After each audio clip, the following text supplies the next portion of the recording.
नमस्कार, मैं डॉक्टर रजनीश कुमार, आप सभी का एक बार फिर से हार्दिक स्वागत करता हूँ। आज के वीडियो लेक्चर में हम चर्चा करेंगे यूजीसी नेट हिंदी के पाठ्यक्रम में लगे हुए नाटकों के ऊपर, जिस पर कि हम कुछ प्रश्नों को देखेंगे, जो कि आगामी परीक्षाओं के दृष्टिकोण से आप सभी के लिए बहुत ही लाभदायक हो सकते हैं। प्रिय विद्यार्थियों, जब भी हम मूल टेक्स्ट के रूप में नाटक को पढ़ते हैं और क्वेश्चन पेपर को देखते हैं, तो हमें वहाँ पर दिखाई पड़ता है कि तैयारी करते समय प्रकाशन वर्ष, अंक, दृश्य, गायन, पात्र, कथन और निर्देशन से संबंधित चीज़ों को ध्यान में रखना पड़ता है। तो ये कहा जा सकता है कि जिस तरीके से यूजीसी नेट यूनिट 5 हिंदी कविता चुनौतीपूर्ण है, उसी तरीके से हिंदी नाटक को पढ़ना भी एक तरीके से चुनौती है। वहाँ से जिस तरीके से प्रश्न बन रहे हैं, उन प्रश्नों को समझना भी बहुत ही ज़रूरी है गंभीरता के साथ। तो आज जिस प्रैक्टिस सेट पर हम चर्चा करने जा रहे हैं, उसमें इन्हीं बिंदुओं को ध्यान में रखा गया है और ये कोशिश की गई है कि ये सभी प्रश्न आपके आगामी परीक्षाओं में आपको बहुत ही सहायता पहुँचाएँगे। तो चलते हैं, बात करते हैं सीधे प्रश्नों के ऊपर।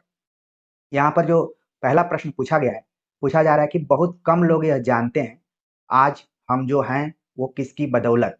किसने हमें जन सेवा की ओर लगाया, हमारी आँखें खोली, हमें सही रास्ता दिखाया? किससे हमने हमेशा प्रेरणा ली, अपना कर्तव्य किया और आगे बढ़े? बकरी नाटक का उक्त संवाद किस पात्र के द्वारा कहा गया है? तो यहाँ पर आप देख रहे हैं कि बकरी नाटक को आधार बनाते हुए ये कथन पूछ लिया गया है कि किस पात्र द्वारा कहा गया है। ऑप्शन दिया गया है सिपाही, दुर्जन, कर्मवीर, युवक। तो जब आप बकरी नाटक पढ़ेंगे सरसर दयाल सक्सेना का, जो कि कवि के तौर पर भी जाने जाते हैं, और उन्होंने विशेष प्रेरणा के आधार पर बकरी नाटक लिखा और बड़ा ही छोटा-सा पतला-सा नाटक है। आमतौर पर इस नाटक को आप अलग-अलग जगहों पर रंगमंच पर लोगों द्वारा खेलते हुए भी देखे होंगे। तो वहीं से इस कथन को लिया गया है। इसका जो यहाँ पर सही जवाब है, ऑप्शन दूसरा है कि दुर्जन का ये कथन है और ये कथन जो लिया गया है, आप देखेंगे कि बकरी नाटक के दूसरे अंक के तीसरे दृश्य में लिया गया है। यानी कि आप देख रहे हैं कि बकरी नाटक के अंकों को भी ध्यान में रखना है और दृश्यों को भी ध्यान में रखना है। तीसरा दृश्य इसी कथन से शुरू होता है और ये बात दुर्जन द्वारा कही गई है। आगे बात करते हैं, अगला जो प्रश्न है, पूछा जा रहा है कि चंद्रगुप्त नाटक के चतुर्थ अंक में कुल कितने दृश्य हैं? ऑप्शन दिया गया है 14, 15, 13, 12। चंद्रगुप्त नाटक जो कि 4 अंकों में विभाजित है और सभी अंकों में आप देखेंगे कि अलग-अलग इसमें दृश्य दिए गए। ठीक है? हमें बताना है कि चौथे अंक में कुल कितने दृश्य हैं। ठीक है? तो सही जवाब तो इसका है ऑप्शन पहला कि चौथे अंक में इसमें कुल 14 दृश्य हैं। इसके बाद आपके मन में आना चाहिए कि जो शेष अंक हैं, पहला अंक हो गया, दूसरा अंक हो गया या फिर तीसरा अंक हो गया, उसमें कुल कितने दृश्य हैं। इस प्रश्न के बहाने आप नाटकों में आए हुए अंकों के आधार पर दृश्यों की गिनती या फिर गणना अपने दिमाग में जरूर रखिए। ये प्रश्न देखने में छोटा है, लेकिन जब एग्जाम में नहीं आएगा तो आपके लिए काफी मशक्कत करना पड़ेगा या फिर इससे और भी प्रश्न प्रभावित हो सकते हैं। तो जैसा कि आपको हमने बताया कि चंद्रगुप्त नाटक के चौथे अंक में कुल 14 दृश्य हैं। तो हम देख लेते हैं कि इन चारों अंकों में कितने-कितने दृश्य हैं। पहला अंक जो है चंद्रगुप्त नाटक का, उसमें कुल 11 दृश्य हैं। दूसरा जो है उसमें 10 दृश्य हैं और तीसरे में 9 दृश्य हैं। टोटल को आप जोड़ सकते हैं।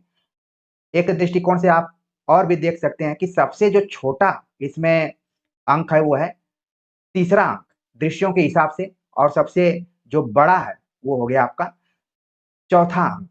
ये भी हो सकता है कि आगामी परीक्षाओं में इस तरीके से सवाल पूछा जाए कि चंद्रगुप्त नाटक का सबसे छोटा अंक कौन है, चंद्रगुप्त नाटक का सबसे बड़ा अंक कौन है, और इसमें कुल कितने दृश्यों की बात की गई है। ये भी हो सकता है कि आगे आने वाले एग्जाम में पूछ लिया जाए।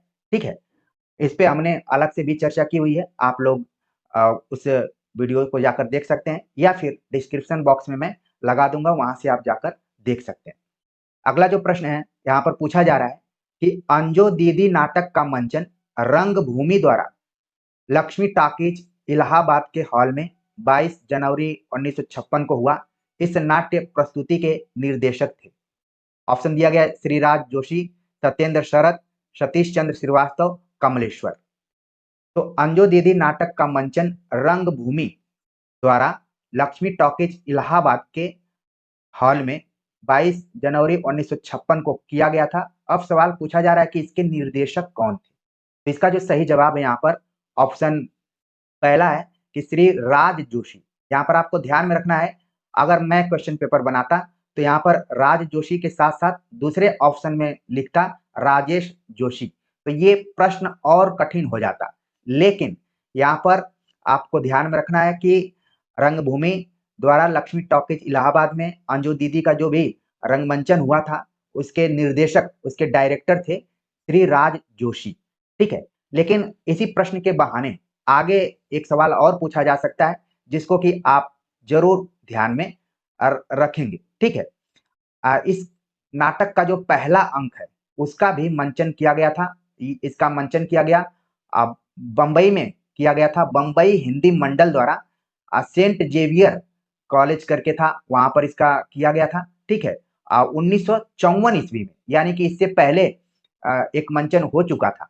उसके निर्देशक कौन थे, उनका नाम यहाँ पर दिया गया है। ठीक है, तो सत्येंद्र शरत नाम के जो निर्देशक थे, इन्होंने राज जोशी से पहले रंगमंचन कर दिया था बंबई हिंदी मंडल द्वारा सेंट जेवियर कॉलेज बंबई में सन 1954 ईस्वी में।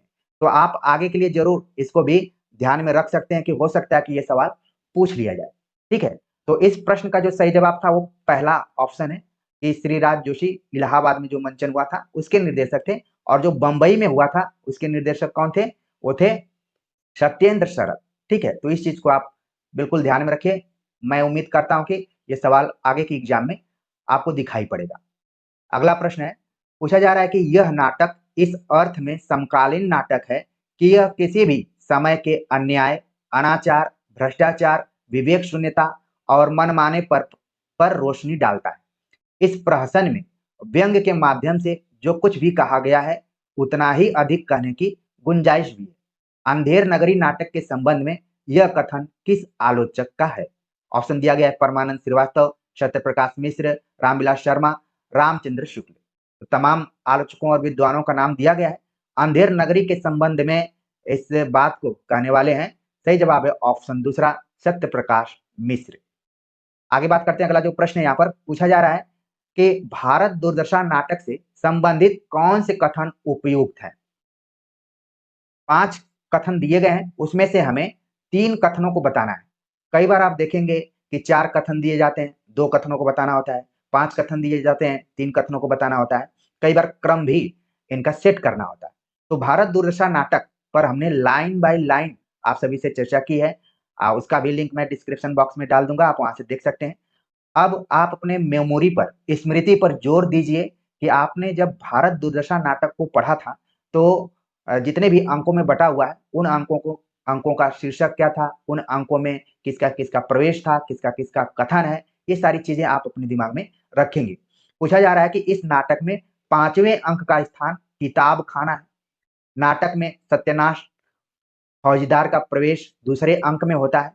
अपरस सोल्हा छून रच भोजन प्रीत छुड़ाए, यह संवाद सत्यानाश फौजदार द्वारा कहा गया है। इस नाटक का प्रकाशन संवत 1933 में हुआ है। निर्लज्जता नामक पात्र तीसरे अंक में आती है। तो मैं उम्मीद करता हूं कि जब मैं इन विकल्पों को पढ़ रहा था तो आप याद कर रहे थे कि कौन इसमें कथन उपयुक्त है। तो जब आप मिलान करेंगे तो आप देखेंगे इसमें कि पहला जो यहाँ पर है ए ऑप्शन कि इस नाटक में 5वें अंक का स्थान किताब खाना, ये कथन बिल्कुल सही है यहाँ पर। और कहा जा रहा है कि नाटक में सत्यानाश फौजदार का प्रवेश दूसरे अंक में होता है, जबकि ये गलत है। इसका प्रवेश किस में होता है? तीसरे अंक में होता है। आगे के लिए जरूर ध्यान में रखिए, ये वन लाइनर में भी आ सकता है क्वेश्चन। और कहा गया कि अपरस सोल्हा छून रच भोजन प्रीत छुड़ाए, यह संवाद सत्यानाश फौजदार द्वारा कहा गया है। ये ऑप्शन यहाँ पर क्या है? सही है। इस नाटक का प्रकाशन संवत में देखिए दिया गया है, आपको ध्यान में रखना है। आप ऑलरेडी इसका ईस्वी में याद करके रखे होंगे कि 1880 ईस्वी है, और हमने अपने कुछ वीडियो लेक्चर में खासतौर से नाटक पढ़ाते हुए आप लोगों को आगाह किया था कि 1876 भी आप ध्यान में रखेंगे। कई किताबों में आप देखेंगे, खासतौर से आचार्य रामचंद्र शुक्ल का हिंदी साहित्य का इतिहास या फिर राजकमल प्रकाशन द्वारा जो भारत दुर्दशा नाम की किताब है, उसमें हमने देखा कि संवत में इसका प्रकाशन 1933 दिया है। जब इसको आप -57 करेंगे तो 1876 ईस्वी आ जाएगा। तो ये भी कथन यहाँ पर क्या है, सही है। और कहा गया कि निर्लज्जता नामक पात्र तीसरे अंक में आती है। तो जब आप पढ़ेंगे तो ये तीसरे में नहीं बल्कि दूसरे अंक में इसका प्रवेश होता है। तो इस तरीके से भारत दुर्दशा से जितने भी महत्वपूर्ण तथ्य हैं, आप इस प्रश्न के बहाने समझ गए होंगे। तो यहाँ पर जो चीजें सही हो रही हैं उनको हम देख लेते हैं। जो कूट यहाँ पर सही हो रहा है ACD, ठीक है, ACD हम देखते हैं नीचे किसमें दिया गया है। सही जवाब है ऑप्शन तीसरा, ACD यहाँ पर सही जवाब हो गया। ठीक, आगे बात करते हैं। अगला जो प्रश्न है, पूछा गया कि आधे अधूरे नाटक के संबंध में सत्य कथन। यह नाटक मौजूदा जीवन की विडंबना के कुछ एक सघन बिंदुओं को रेखांकित करता है। श्री ओम शिवपुरी को यह समकालीन जिंदगी का पहला सार्थक हिंदी नाटक लगता है। इसके पात्र, स्थितियां एवं मन स्थितियां यथार्थपरक तथा विश्वसनीय नहीं लगती। आधे अधूरे आज के जीवन के गहन अनुभव खंड को मूर्त करता है। इस नाटक की भाषा में वह सामर्थ्य नहीं है जो समकालीन जीवन के तनाव को पकड़ सके। तो ये 5 ऑप्शन दिए गए हैं, इसमें से हमें 3 ऑप्शन को बताने हैं कि कौन सही है। तो आप देखेंगे कि इसका जो यहाँ पर सही कथन है, पहला तो है कि यह नाटक मौजूदा जीवन की विडंबना के कुछ एक सघन बिंदुओं को रेखांकित करता है, जिसमें संपूर्णता केंद्र में है कि कोई भी व्यक्ति संपूर्ण नहीं है, सब क्या है, आधे अधूरे हैं। तो ये कथन यहाँ पर सही हो रहा है। और जो दूसरा कथन है कि श्री ओम शिवपुरी को यह समकालीन जिंदगी का पहला सार्थक नाटक लगता है। और बाकी देख रहे हैं आप, कथनों में नहीं नहीं दिया गया। ये एक तरीके से आधे और अधूरे नाटक का ठीक मूल्यांकन नहीं किया गया है। ठीक है, इसकी भाषा शैली को तो कहा जाता है कि मोहन राकेश के नाटकों की जो भाषा शैली है उसमें काफी कसावट है, उसमें स्पेस ही नहीं है। कई जगहों पर आप देखेंगे 3-3 बिंदु भी दिखाई देते हैं, जैसे कोई पात्र है, कोई बात कहता है, फिर रुक सा जाता है, बहुत कसावट है। तो ये जो बातें यहाँ पर कही जा रही हैं बिल्कुल गलत है। तो जो यहाँ पर कूट बन रहा है, कूट बन रहा है A, B और D। तो हम देखते हैं कि A, B, D किसमें है। सही जवाब हो गया ऑप्शन दूसरा। ठीक है, आगे बात करते हैं। अगला जो प्रश्न है यहाँ पर पूछा जा रहा है कि अंधा युग नाटक के संबंध में सत्य कथन है। अंधा युग नाटक के संबंध में यहाँ पर बात आ गई, और जब मैं विकल्पों को पढ़ूंगा तो आपके दिमाग में आना चाहिए कि कौन से सत्य कथन, क्योंकि आपको भी साथ साथ रीडिंग करना है। पहला ऑप्शन दिया गया कि धर्मवीर भारती के अनुसार यह काव्य रंगमंच को दृष्टि में रखकर लिखा गया था। यह नाटक 7 अंकों में विभाजित है। इस नाटक का घटना काल महाभारत के 18वें दिन की संध्या से लेकर प्रभास तीर्थ में कृष्ण की मृत्यु के क्षण तक है। दृश्य परिवर्तन या अंक परिवर्तन के समय कथा गायन की योजना है। नाटक के तीसरे अंक का शीर्षक गांधारी का शाप है। तो अब आपको बताना है कि इसमें से कौन सा सत्य कथन है। ठीक है, तो पहला आप देखेंगे कि धर्मवीर भारती के अनुसार यह काव्य रंगमंच को दृष्टि में रखकर लिखा गया था। जब इसकी भूमिका आप पढ़ेंगे तो वहां पर आपको पता चल जाएगा कि ये बात बिल्कुल सही। यह नाटक 7 अंकों में विभाजित है, यह बात बिल्कुल गलत है। जैसा कि आप जानते हैं कि 5 अंकों में विभाजित है, और इन अंकों का क्या है, शीर्षक भी निर्धारित किया गया कि किस अंक में क्या है, और बीच में अंतराल भी है। इस पे हम लगातार जोर देते रहे कि किन किन अंकों के बीच में अंतराल है, प्राय सवाल पूछा जाता है।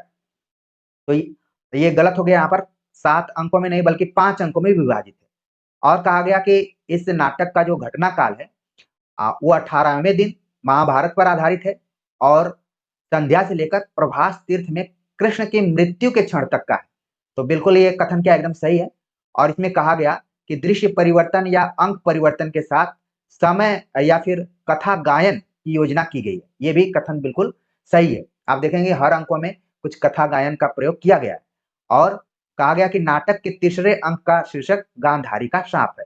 तो आपको याद आ गया होगा कि हमने तो 5 अंकों को शीर्षकों को याद किया था, लेकिन तीसरे अंक का शीर्षक तो गांधारी का शाप नहीं है, बल्कि ये हो गया आपका चौथे अंक का है। ठीक है, यहाँ पर चौथे अंक को आप ध्यान में रखिए। चौथे अंक में गांधारी का शाप का जिक्र किया गया है। तो इस तरीके से ये भी कथन क्या हो गया यहाँ पर गलत हो गया। तो जो इसका कूट बन रहा है सही, ए बन रहा है, सी बन रहा है, फिर डी बन रहा है। हम मिलान करते हैं कि ए सी डी कौन है, सही जवाब हो गया ऑप्शन चौथा। आगे बात करते हैं, अगला जो प्रश्न है यहाँ पर सूची 1 का सूची 2 से मिलान करना है।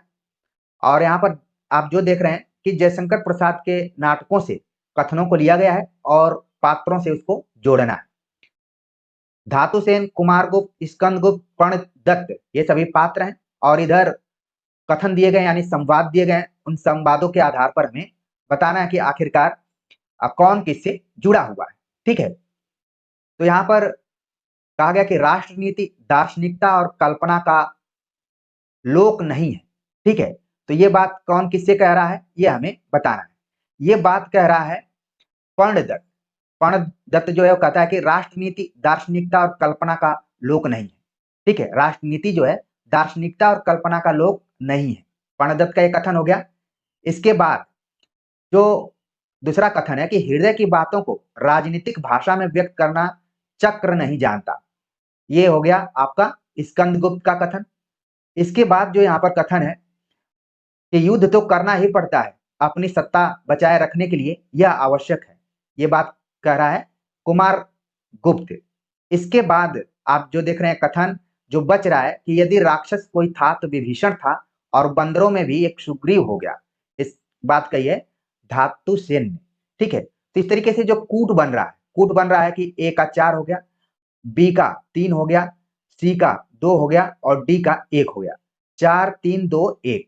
तो हम मिलान करते हैं यहाँ पर कि 4 3 2 1 किसमें हो रहा है, तो सही जवाब हो रहा है इसका यहाँ पर ऑप्शन दूसरा। ठीक है, तो इन संवादों को आगे की परीक्षा के दृष्टिकोण से जरूर ध्यान में रखिए, इंपॉर्टेंट है। आगे बात करते हैं, अगला जो प्रश्न है वो आगरा बाजार नाटक में आई नज्मों या उनकी पंक्तियों को पहले से बाद के क्रम में लगाना है। थोड़ा सा यह प्रश्न चुनौतीपूर्ण है, फिर भी परीक्षाओं में हम जाते हैं तो कुछ कठिन प्रश्न आ जाते हैं। सबसे पहले ध्यान में आपको रखना है कि आगरा बाजार में जो नज्म योजना है इसको जरूर ध्यान में रखिए। सवाल पूछा जा सकता है कि किस नाटक में नज्म को ध्यान में रखते हुए लिखा गया है। अब हमें पहले से बाद के क्रम में इसको लगाना है और 5 ऑप्शन दिए गए। पहला है कि वह सुन के बोला बाबा खुदा तुझको खैर दे, हम तो न चांद समझे न सूरज हैं जानते, पहला ऑप्शन हो गया। दूसरा है रोटी न पेट में हो तो कुछ भी जतन न हो, मेले की सैर ख्वाहिशें बागों चमन न हो, दूसरा हो गया। तीसरा है कि होता है बागबों से हर एक बाग का निबाह, वह बाग किस तरह न लूटे और न उजड़े आह, तीसरा हो गया। चौथा पूछा जा रहा है कि जितने हैं आज आगरे में कारखाना जात, सब पर पड़ी है आन के रोजी की मुश्किलात, और आखिरी जो विकल्प दिया जा रहा है कि कपड़े किसी के लाल हैं रोटी के वास्ते, लंबे किसी के बाल हैं रोटी के वास्ते। तो इनका क्रम हमें बताना है। तो जब तक आप इस नाटक को ठीक से नहीं पढ़ेंगे इसके क्रम को नहीं बता पाएंगे, इसलिए आगरा बाजार जैसे कठिन नाटकों को भी आपको थोड़ा सा ध्यान में रखना है, खासतौर से नज्म की दृष्टिकोण से देखें तो यहाँ पर जो सबसे पहले नंबर पर है वो है डी ऑप्शन, यानी कि जितने हैं आज आगरे में कारखाना जात, ये पहले नंबर पर है। इसके बाद दूसरे नंबर पे है होता है बागबों में से हर एक बाग का निबाह, दूसरे नंबर पर है। फिर तीसरे नंबर पे है कि वह सुन के बोला बाबा खुदा तुझको खैर दे, तीसरे नंबर पर हो गया। चौथे नंबर पे है रोटी न पेट में हो तो कुछ भी जतन न हो, और पांचवें नंबर पे जो है वो है कपड़े किसी के लाल हैं रोटी के वास्ते। तो इस तरीके से जो कूट बन रहा है, कूट जब आप मिलान करेंगे सावधानी के साथ तो डी सी ए बी और ई बन रहा है। अब हम मिलान करते हैं कि आखिरकार कौन सा ऑप्शन इसमें सही है, तो सही जवाब हो गया ऑप्शन चौथा। ठीक है, थोड़ा सा ये मुश्किल प्रश्न है, इसमें आप अनुमान से करने का प्रयास कर सकते हैं अगर नहीं आता है तो, क्योंकि माइनस मार्किंग नहीं है तो फिर आप थोड़ा सा यहाँ पर अपना वक्त लगा सकते हैं। अब आगे बात करते हैं, अगला जो प्रश्न है पूछा गया कि पवित्रता की माफ है मलिनता, सुख का आलोचक है दुख, पुण्य की कसौटी है पाप। उपयुक्त संवाद स्कंदगुप्त नाटक में किस पात्र द्वारा कहा गया है? ऑप्शन दिया गया है मालिनी, देवसेना, कमला, देवकी। तो हमें बताना है कि किस पात्र का है कि पवित्रता की माफ है मलिनता, सुख का आलोचक है दुख, पुण्य की कसौटी है पाप। देखिए ये सभी जो ये पंक्तियां दी गई हैं, संवाद जो है, ये आप देखेंगे कि इतना इतना दूर तक कट कट करके भी पूछा जा सकता है। इसमें कम से कम 3 प्रश्न छिपे हुए, मिलान में भी आ सकता है, ठीक है, क्रम में भी आ सकता है, या फिर किस पात्र द्वारा कहा गया है उस हिसाब से भी पूछा जा सकता है। तो इसका जो सही जवाब है यहाँ पर जवाब है कि देवसेना द्वारा ये संवाद कहा गया है, उसके द्वारा बोला गया। आगे बात करते हैं, अगला जो प्रश्न है कि मानव कब दानव से दुर्दांत, पशु से भी बर्बर और पत्थर से भी कठोर, करुणा के लिए निरवकाश हृदय वाला हो जाएगा, नहीं जाना जा सकता। अतीत सुखों के लिए सोच क्यों, अनागत भविष्य के लिए भय क्यों, और वर्तमान को मैं अपने अनुकूल बना ही लूंगा, फिर चिंता किस बात की। उपयुक्त संवाद चंद्रगुप्त नाटक में किसके द्वारा कहा गया है? ऑप्शन दिया गया आम्भिक, दांडायन, चंद्रगुप्त, सिंहरण।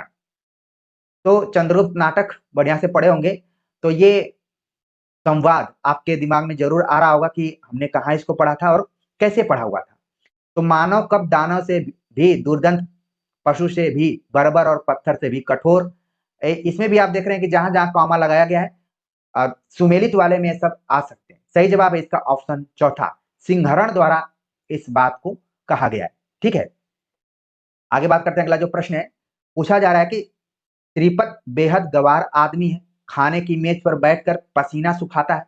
मैं कहता हूं दीदी, मैं इतनी मुद्दत के बाद यहाँ आया हूं, तुम्हारा छोटा भाई हूं, तुम लोगों से मिलने की हसरत दिल में लिए हुए न जाने कब से इस महान भारत के नगर नगर भटक रहा हूं, और तुम्हें मेरा पल भर को भी यहाँ बैठना नहीं सुहाता। अंजो दीदी नाटक में ये कथन किसके द्वारा कहा गया है? ऑप्शन दिया गया है श्रीपत, इंद्र नारायण, नजीर, नीरज। तो इसका जो सही जवाब है यहाँ पर ऑप्शन पहला ही है कि खुद श्रीपत द्वारा ही इस बात को कहा गया है अंजो दीदी नाटक में। तो इसका जवाब हो गया ऑप्शन पहला। आगे बात करते हैं, अगला जो प्रश्न है कहा गया कि जिसकी आत्मा कमजोर हो, जिसे लालच स्वार्थ ने घेर रखा हो, वह इस बकरी से क्या पाएगा?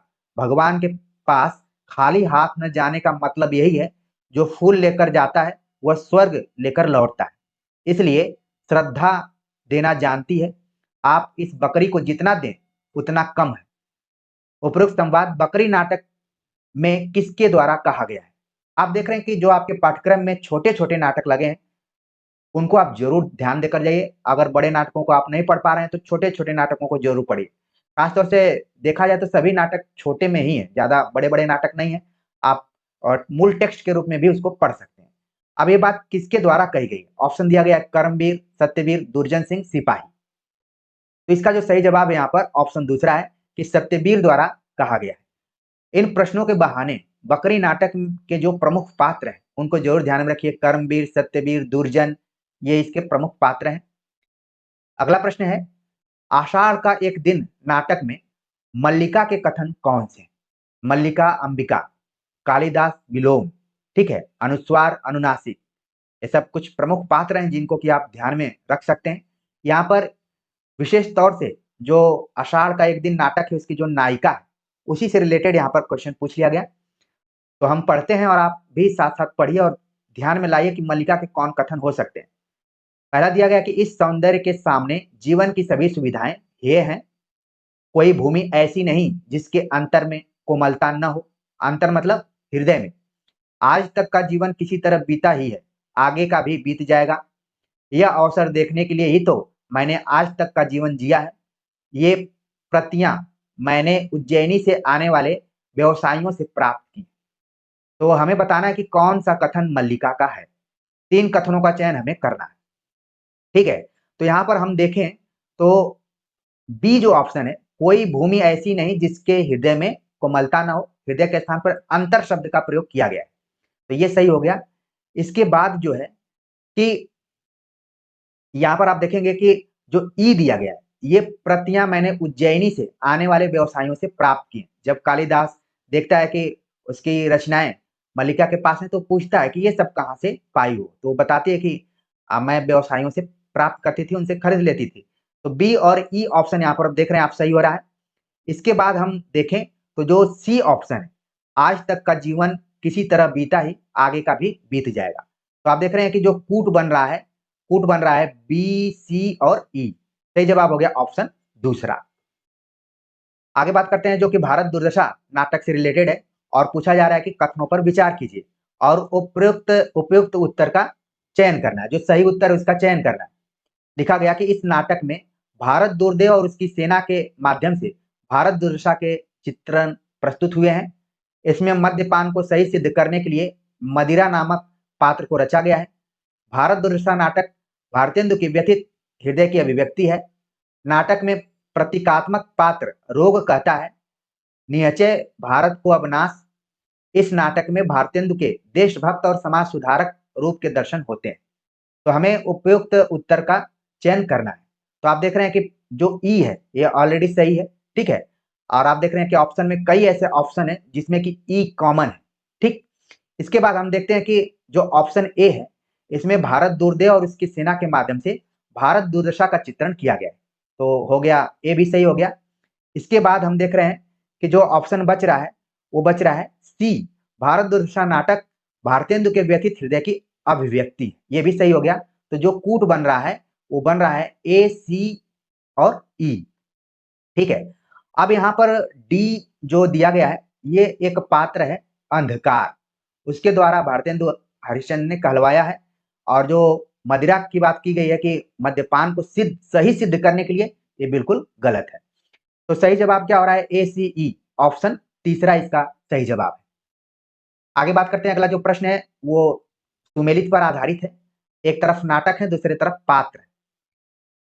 पात्रों का नाम है मुन्नी, राम, जयमाला, लीला। नाटक है चंद्रगुप्त, अंजो दीदी, बकरी, स्कंदगुप्त। और इसमें से हमें मिलान करना है, ठीक है। तो हम मिलान करते हैं।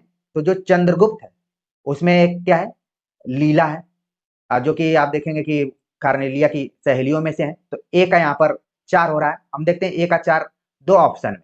फिर से हमें एक बार चलना पड़ेगा। बी का 1 हो गया, अंजो दीदी, मुन्नी इसमें है, ठीक। इसके बाद हम देखते हैं बकरी। बकरी का जो यहाँ पर है वो है राम। और स्कंदगुप्त का क्या हो गया, जयमाला।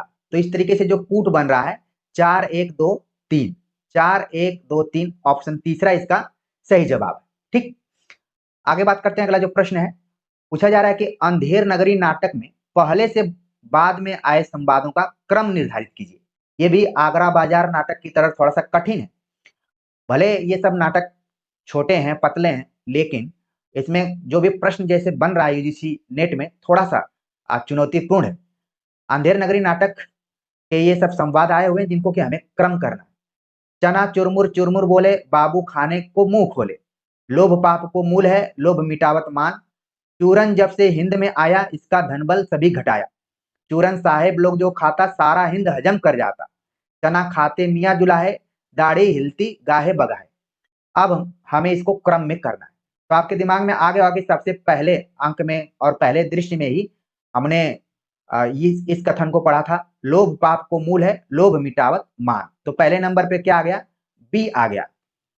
और हम देखते हैं कि दूसरे नंबर पे है, दूसरे अंक में जो बाजार का दृश्य है कि चना चुरमुर चुरमुर बोले, बाबू खाने को मुंह खोले। तो दूसरे नंबर पर ए हो गया।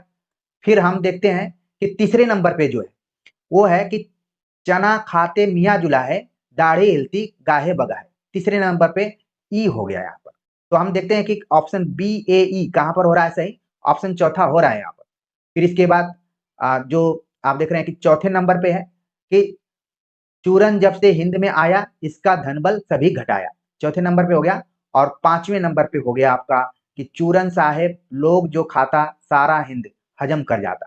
तो थोड़ा सा ये चुनौतीपूर्ण तो है, लेकिन फिर भी हम इसको याद करने का प्रयास करें क्योंकि परीक्षाओं में इसी तरीके के इस समय प्रश्न पूछे जा रहे हैं। ऑप्शन हो गया बी, ए, ई, सी, डी, ऑप्शन चौथा इसका सही जवाब हो गया, ठीक। अगला प्रश्न है कथन और तर्क पर आधारित है कि सिंदूर की होली नाटक में कुल 2 अंक हैं। नजीर, माहिर अली, चंद्रकला और कृष्णलाल इसके प्रमुख पात्र हैं। सिंदूर की होली नाटक की कथा प्रातः 9 बजे शुरू होती है तथा कथा की अंतिम घटना लगभग 10 बजे रात्रि में बीत जाती है। अब इसके आधार पर हमें बताना है कि कौन कथन सही है और कौन कथन गलत है। जब सिंदूर की होली नाटक पढ़ेंगे, इसके नाटककार का नाम आपके दिमाग में जरूर आ रहा होगा। अंकों की संख्या यहाँ पर 2 नहीं बल्कि 3 है। तो इसके वजह से ये कथन गलत हो जा रहा है और जो दूसरा कथन है बिल्कुल सही है। तो सही जवाब हो गया कि कथन 1 असत्य है, लेकिन कथन 2 क्या है, सत्य है। ऑप्शन चौथा इसका सही जवाब होगा। ठीक है, आगे बात करते हैं। अगला प्रश्न है जो कि कथन और तर्क पर ही आधारित है। एक और द्रोणाचार्य नाटक के माध्यम से समकालीन शिक्षा जगत की यथार्थ विसंगतियों एवं विद्रुपताओं को उजागरित किया गया है या फिर उजागर किया गया है। और कथन तर्क दिया जा रहा है, कारण दिया जा रहा है कि एक और द्रोणाचार्य नाटक वर्तमान शिक्षा व्यवस्था में व्याप्त भ्रष्टाचार, पक्षपात, शिक्षक समुदाय के पंगु, असहाय, बेबस और अपाहिज चरित्र को पौराणिक कथा के माध्यम से प्रस्तुत करता है। तो इन दोनों कथनों को और तर्कों को देखने से यह पता चल रहा है कि इसमें कौन सही और कौन गलत है और कौन किसकी सही व्याख्या कर रहा है। तो सही जवाब हो गया ऑप्शन पहला कि दोनों सत्य हैं और दोनों एक दूसरे की सही व्याख्या कर रहे हैं। आषाढ़ का एक दिन में पतंजलि का उल्लेख कौन सा पात्र करता है? ऑप्शन दिया गया अनुस्वार, अनुनासिक, रंगिणी, संगिणी। तो यहाँ पर आषाढ़ का एक दिन, जैसे ही नाटक का नाम लिया जा रहा है, आपके दिमाग में इसका प्रकाशन वर्ष, इसके नाटककार, कितने पात्र हैं, कितने अंक हैं, कितने दृश्य हैं, और जब आपने नाटक पढ़ा होगा तो कौन किसका संवाद महत्वपूर्ण रहा है, खासतौर से मल्लिका का, अंबिका का, या फिर विलोम और कालिदास का। इन सभी के संवादों को जरूर आप ध्यान में रखेंगे और पात्रों को भी ध्यान में रखेंगे। और यहाँ पर सवाल देखिए अंदर से पूछा गया है कि आषाढ़ का एक दिन में पतंजलि का उल्लेख कौन करता है? जैसा कि आप जानते हैं कि इस नाटक में कालिदास का तो जिक्र किया गया है, लेकिन कौन सा ऐसा पात्र है जो पतंजलि का उल्लेख करता है? सही जवाब हो गया ऑप्शन चौथा, संगिनी नाम का जो पात्र है। अपेक्षाकृत आप देखेंगे कि ये सब गौण पात्रों के अंतर्गत आते हैं, लेकिन जब क्वेश्चन बनाया जाता है तो कौन प्रमुख है और कौन गौण है, इसको भी चेक किया जाता है। कई बार गौण से भी सवाल पूछ लिए जाते हैं। आगे बात करते हैं। अगला जो प्रश्न है कि भारतीय लोकतंत्र की आलोचना करने वाला नाटक युग्म है। दो नाटकों का नाम दिया गया है जिसमें हमें बताना है कि भारतीय लोकतंत्र की आलोचना किन किन नाटकों में की गई। ऑप्शन यहाँ पर दिए गए हैं। पहला ऑप्शन है बकरी, आगरा बाजार, अंधा युग, एक और द्रोणाचार्य, बकरी, महाभोज, अंधा युग, आधे अधूरे। तो आप इस प्रश्न को युग्म के दृष्टिकोण से तो देखिए ही, साथ में जितने भी नाटक दिए गए हैं उन नाटकों की विषय वस्तु आपके दिमाग में जरूर आनी चाहिए कि कौन विषय वस्तु किस नाटक की रही है। अब आप तभी युग्म को पता कर पाएंगे।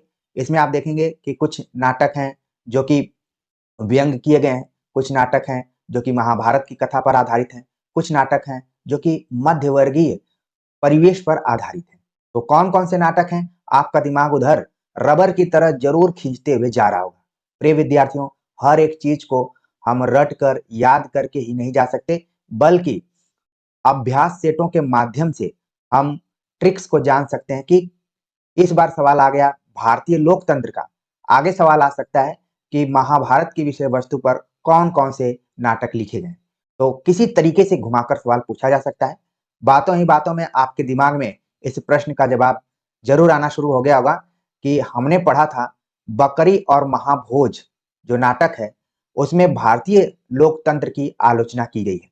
आप बकरी नाटक पढ़ेंगे, उसमें भी इस छोटे से नाटक के माध्यम से भारतीय लोकतंत्र की बात की गई है, उसकी आलोचना की गई है, गांधी जी को भी उसमें याद किया गया है। और साथ में मनु भंडारी का जो महाभोज है उपन्यास के अंतर्गत भी है और उसका नाट्य रूपांतरण भी किया गया है महाभोज नाम से।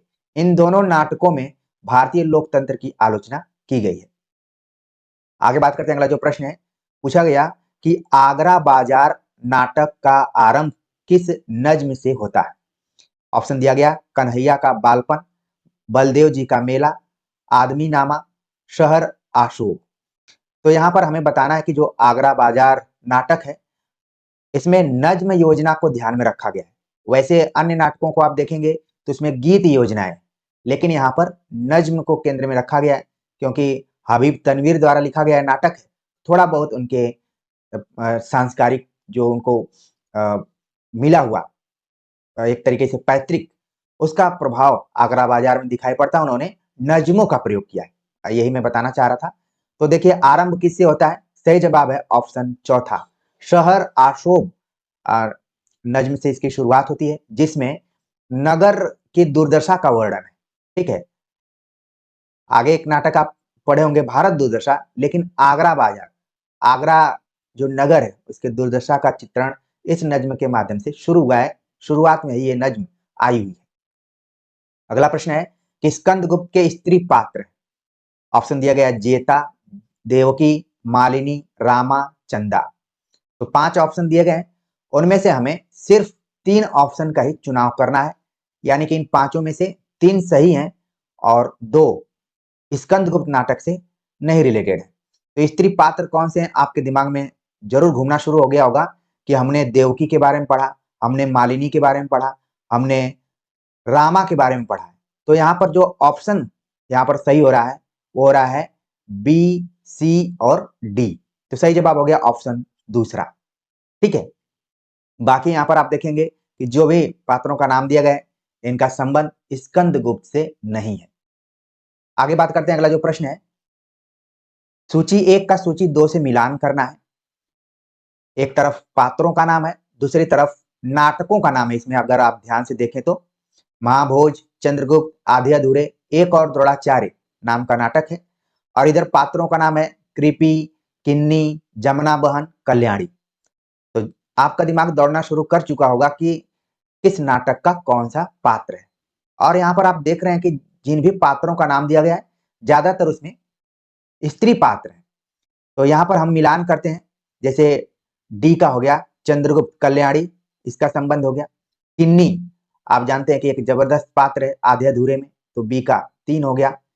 इसके बाद अगर हम देखें तो ऑप्शन में हम मिलान भी कर सकते हैं। मान लीजिए एग्जाम में आप गए और बी और डी आपको पता चल गया, तो बाकियों का इसमें क्या हो सकता है।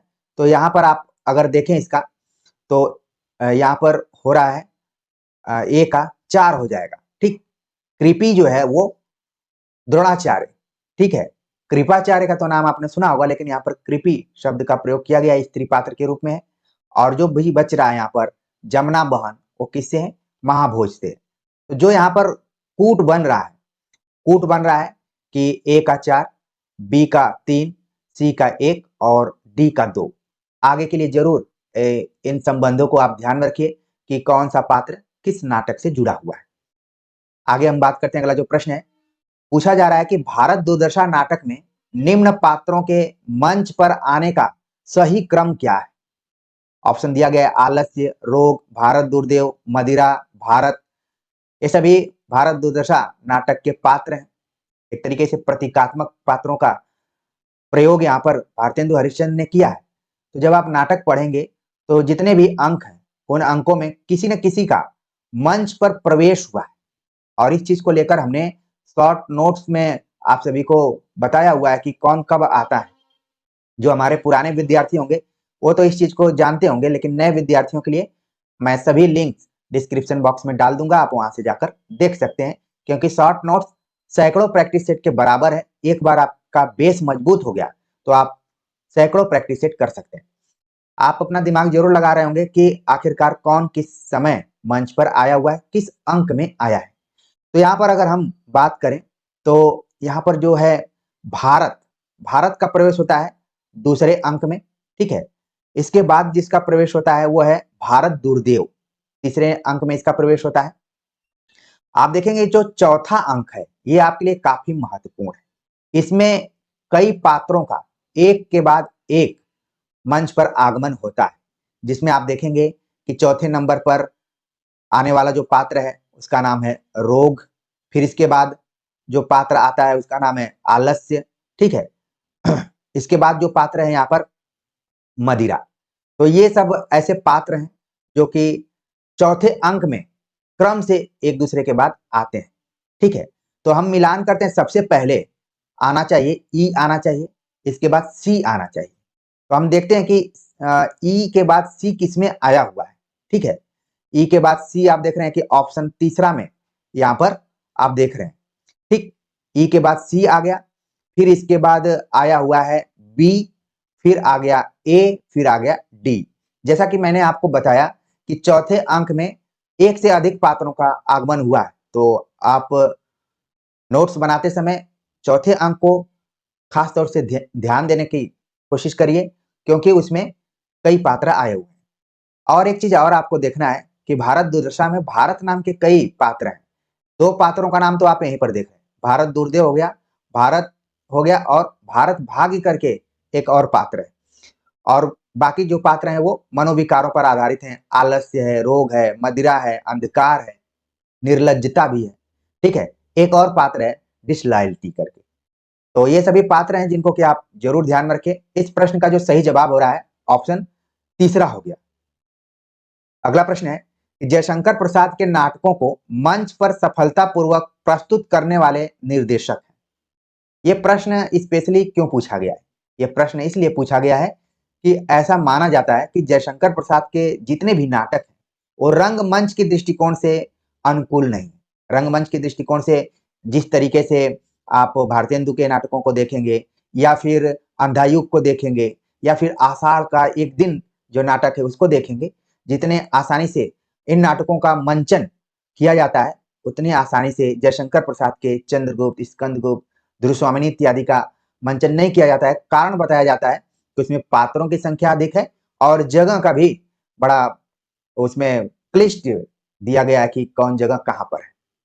लेकिन कुछ ऐसे रंग निर्देशक और मंचकार रहे हुए हैं जिन्होंने कि प्रयास किया हुआ है कि जयशंकर प्रसाद के नाटकों को भी मंचित किया जाए। तो सबसे ज्यादा प्रयास किसने किया? ऑप्शन जो दिए गए हैं आपको ध्यान में रखना है। हबीब तनवीर, इब्राहिम अलकाजी, बीबी कारंत, शांता गांधी, सत्यदेव दुबे, श्यामानंद जालान, राजेंद्र नाथ, ओम शिवपुरी।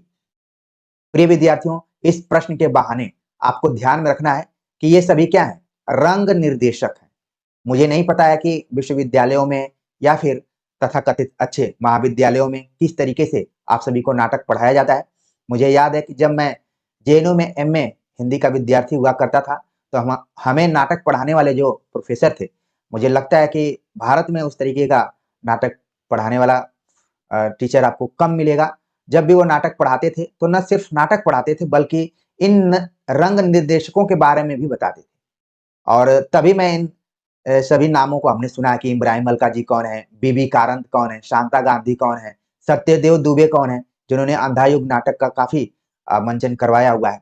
ठीक है। अभी हाल फिलहाल में दिल्ली में आप देखेंगे अरविंद गौड़ करके एक निर्देशक है अस्मिता थिएटर का। तो अभी फिलहाल में उनका अच्छा चल रहा है। तो यहाँ पर आप देखेंगे जो इसका सही जवाब है ऑप्शन दूसरा है। बीबी कारंत और शांता गांधी नाम के जो रंग निर्देशक हैं, इन्होंने प्रयास किया कि जयशंकर प्रसाद के नाटकों का मंचन किया जाए। वैसे आपने सुना होगा कि अंधायुग या फिर आषाढ़ का एक दिन, ये ज्यादातर खेले जाते हैं, इनका अभिनय किया जाता रहा है। लेकिन कुछ नाटक हैं जिनको कि कभी कभार बहुत मेहनत के बाद प्रस्तुत किया जाता है, और इसके लिए एक संस्था है जिसका नाम है NSD, national school of drama, जिसकी स्थापना हुई 1959 ईस्वी में। ये सभी तथ्य आप अपने दिमाग में रखिए। कौन कहां से घुमाकर पूछ लिया जाए, कोई जरूरी नहीं कि यूजीसी नेट में पूछ लिया जाए। हो सकता है कि कभी आप इंटरव्यू में जाएं, वहां पर पूछ लिया जाए। तो कई बार हम इधर उधर की बातों को जब ध्यान में रखते हैं तो काम में भी आ जाते हैं। अगला जो प्रश्न यहाँ पर पूछा जा रहा है कि निम्नांकित नाटकों को हिंदी में उनके प्रथम प्रदर्शन वर्ष के आधार पर पहले से बाद के क्रम में लगाइए। एक चीज आपको ध्यान में रखना है कि जो प्रश्न पूछा गया है वो प्रकाशन वर्ष के दृष्टिकोण से नहीं पूछा गया है, बल्कि प्रदर्शन, प्रथम प्रदर्शन यानी कि कब उसका मंचन किया गया था उसके आधार पर हमें बताना है। नाटकों के नाम दिए गए हैं बकरी, महाबली, आगरा बाजार, माधवी, ठीक है, और आषाढ़ का एक दिन। तो आपके पाठ्यक्रम में जो नाटक लगे हुए हैं उसमें से आप देख रहे हैं कि सिर्फ 3 नाटक ऐसे हैं जो कि विकल्प में दिए गए। बाकी नाटक यूं ही रख दिए गए हैं ऑप्शन बनाने के लिए। फिर भी सभी नाटकों का इस प्रश्न में रोल है, क्योंकि पांचों विकल्प ऑप्शन में दिए गए। हमें बताना है कि कब कौन रंगमंचित किया गया था या फिर उसका प्रदर्शन किया गया था। तो सबसे पहले जो नाटक प्रस्तुत हुआ था वो था आगरा बाजार।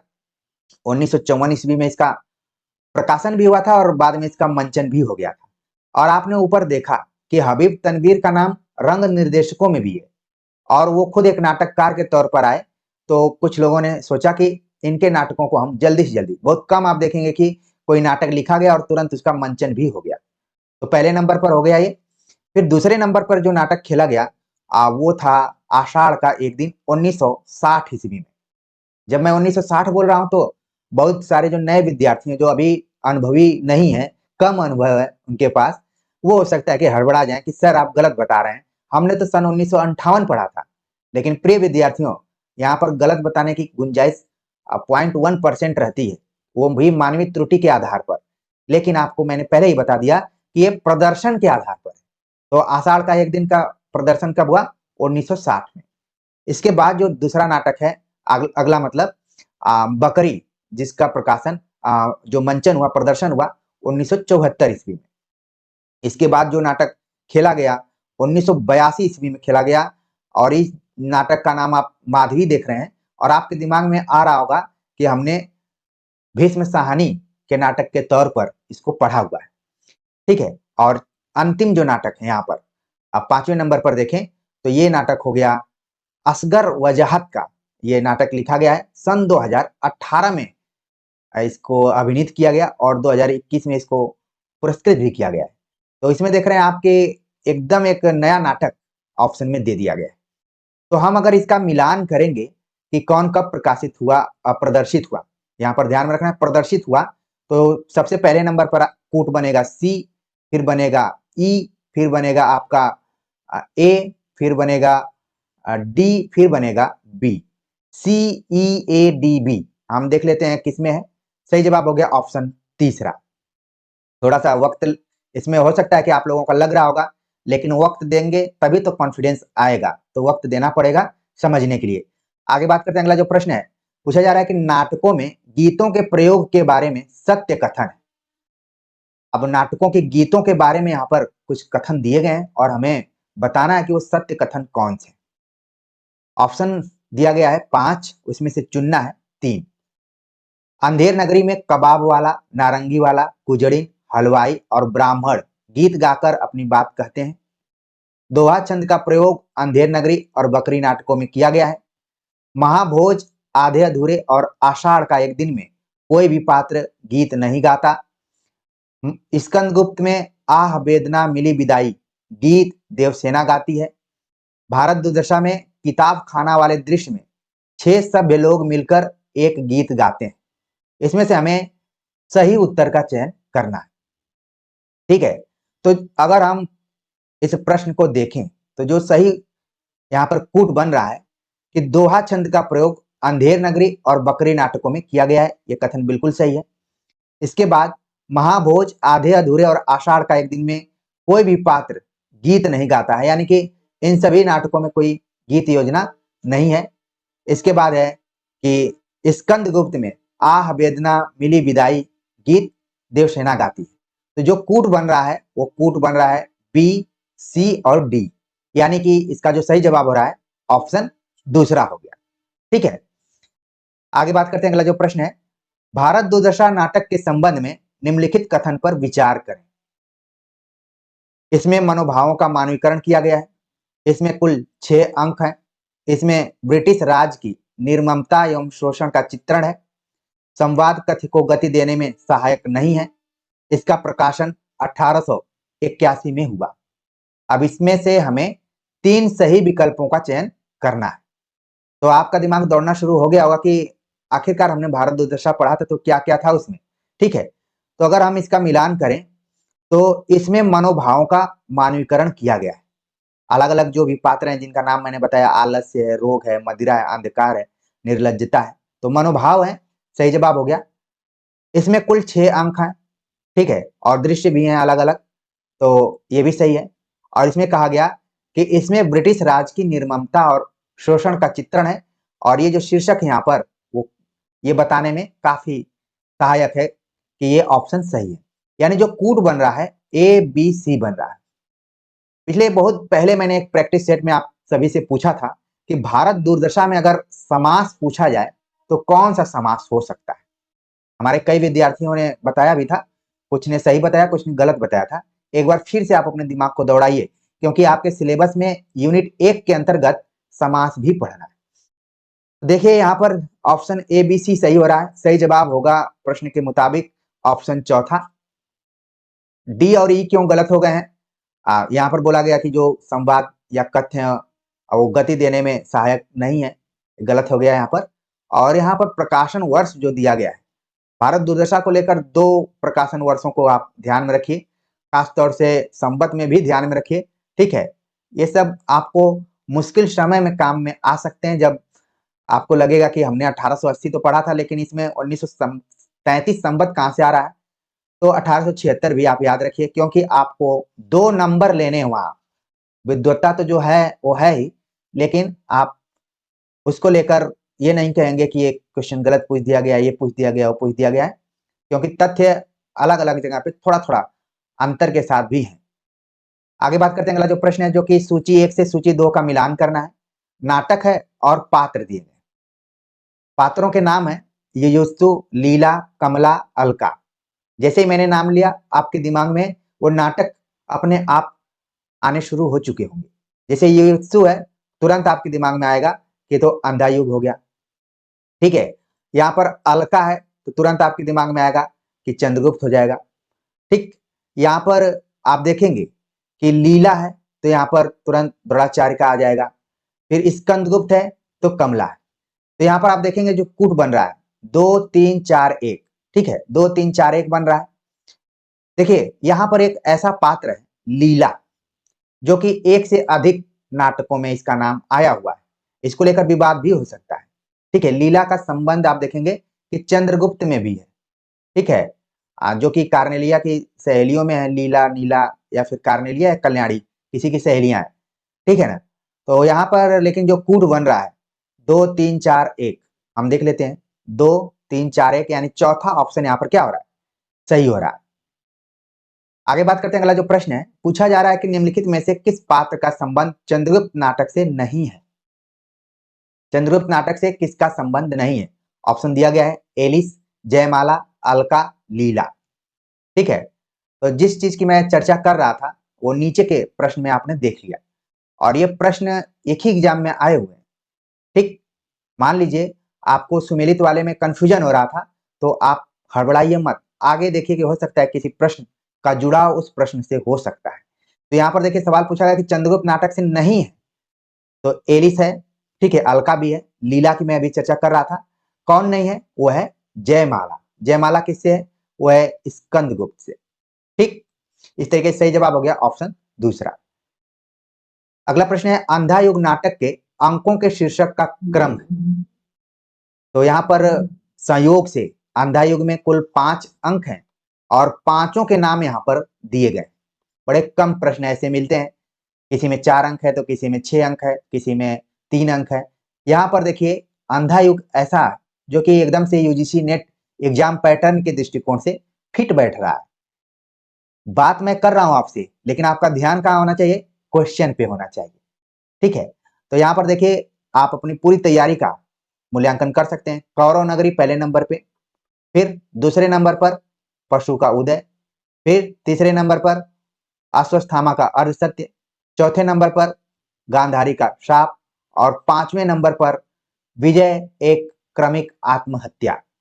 लेकिन आपके दिमाग में आना चाहिए कि इन शीर्षकों के बीच में कई जगहों पे कुछ अन्य शीर्षक भी हैं, जैसे अंतराल, जिसका नाम हमने आप सभी को बताया हुआ था, जो कि किन किन अंकों के बीच में, ये भी सवाल पूछा जाता है।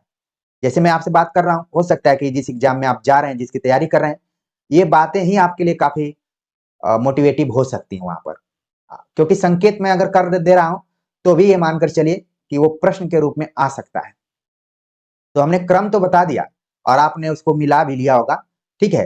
पहले नंबर पर बी आएगा, फिर डी आएगा, फिर सी आएगा, फिर इसके बाद ई आएगा, फिर ए आएगा। बी डी सी ई ए हम देखते हैं किसमें है। सही जवाब हो रहा है ऑप्शन दूसरा, ठीक है। ऑप्शन दूसरा इसका सही जवाब हो गया। आगे बात करते हैं, अगला जो प्रश्न है जो कि कथन पर आधारित है। पूछा गया कि राजनीति ही मनुष्यों के लिए सब कुछ नहीं है, राजनीति के पीछे नीति से भी हाथ न धो बैठो, जिसका विश्व मानव के साथ व्यापक संबंध है, ठीक है। राजनीति की साधारण छलनाओं से सफलता प्राप्त करके क्षण भर के लिए तुम अपने को चतुर समझने की भूल कर सकते हो। ध्रुव स्वामिनी नाटक का उक्त संवाद किसके द्वारा कहा गया है? ऑप्शन दिया गया मंदाकिनी, ध्रुव-स्वामिनी, कोमा, मिहिर-देव। तो पहले तो इस प्रश्न के बहाने आप ध्रुव-स्वामिनी के जो पात्र हैं उनसे परिचय प्राप्त कर लीजिए और ये कथन आपने ध्रुव-स्वामिनी नाटक में कहाँ पढ़ा होगा, किसने कहा था? तो इसका जो यहाँ पर सही जवाब हो रहा है मिहिर-देव। मिहिर-देव का ये कहना है कि राजनीति ही मनुष्यों के लिए सब कुछ नहीं है। ये मिहिर-देव का विचार है, उसका दर्शन है। लेकिन आज के दौर में आप देखेंगे तो राजनीति ही मनुष्यों के लिए सब कुछ है। यहाँ से बस नहीं को क्या करना है? हटा देना है। आप टीचिंग में देखेंगे राजनीति है, राजनीति में तो राजनीति है ही, सिविल सर्विसेज में भी राजनीति है, हर जगह राजनीति है। और जो कहता है कि मैं राजनीति में इंटरेस्ट नहीं लेता हूँ, वो सबसे बड़ा राजनीतिज्ञ होता है। कहा जाता है कि राजनीति नहीं करने वाला भी कहीं न कहीं राजनीति करता है। बाकी ग्रामीण परिवेश की राजनीतियों से आप काफ़ी परिचित होंगे, लेकिन मिहिर-देव का अलग विचार है। वो कहता है कि राजनीति ही मनुष्यों के लिए सब कुछ नहीं है। राजनीति के पीछे नीति से भी हाथ न धो बैठो। इसमें 2 शब्द लगे हुए हैं, एक राज और नीति। कह रहा है कि राजनीति करते-करते जो तुम्हारी नैतिकता है, उससे कहीं तुम हाथ न धो बैठो। और बाकी पूरी बात इस संवाद में कही गई है। अगला जो प्रश्न है, उससे भी खतरनाक है। कविता करना अनंत पुण्य का फल है। कविता करना अनंत पुण्य का फल है। इस दुराशा और अनंत उत्कंठा से कवि जीवन व्यतीत करने की इच्छा हुई। संसार के समस्त अभावों को असंतोष कहकर हृदय को धोखा देता रहा। परंतु कैसी विडंबना, लक्ष्मी के लालों का भूभंग और क्षोभ की ज्वाला के अतिरिक्त मिला क्या? यह कथन स्कंदगुप्त नाटक में किसके द्वारा कहा गया है? ऊपर में तो राजनीति की बात हुई, नीचे कविता की बात हुई। और स्कंदगुप्त नाटक आप पढ़े होंगे तो इसमें एक पात्र है जो कि कविता करता रहता है। खासतौर से इसको कई बार हम कालिदास उसको आभास करने लगते हैं, उससे मिलता-जुलता है। मुझे याद आता है कि एक बार हमें सेमिनार पेपर मिला हुआ था जेएनयू में कि स्कंदगुप्त और आषाढ़ का एक दिन में जो कवि पात्र आए हुए हैं, खासतौर से मातृगुप्त और कालिदास, उनमें क्या समानता-असमानता है, इस पे हमें काम करना था।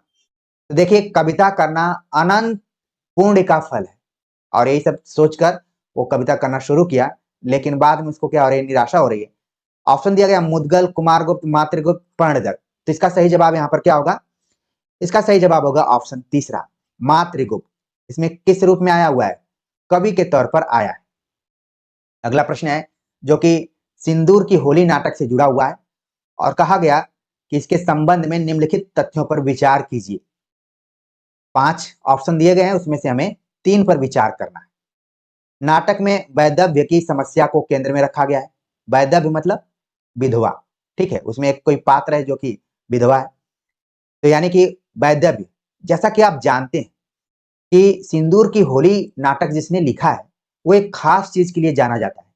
बिल्कुल, आप लोग समझ गए कि मैं जो कहना चाहता हूँ, आप हमारे मुंह की जबान को छीन लिए कि समस्या प्रधान नाटक लिखने के लिए माहिर है। कौन? लक्ष्मी नारायण मिश्र, नॉट लक्ष्मी नारायण लाल।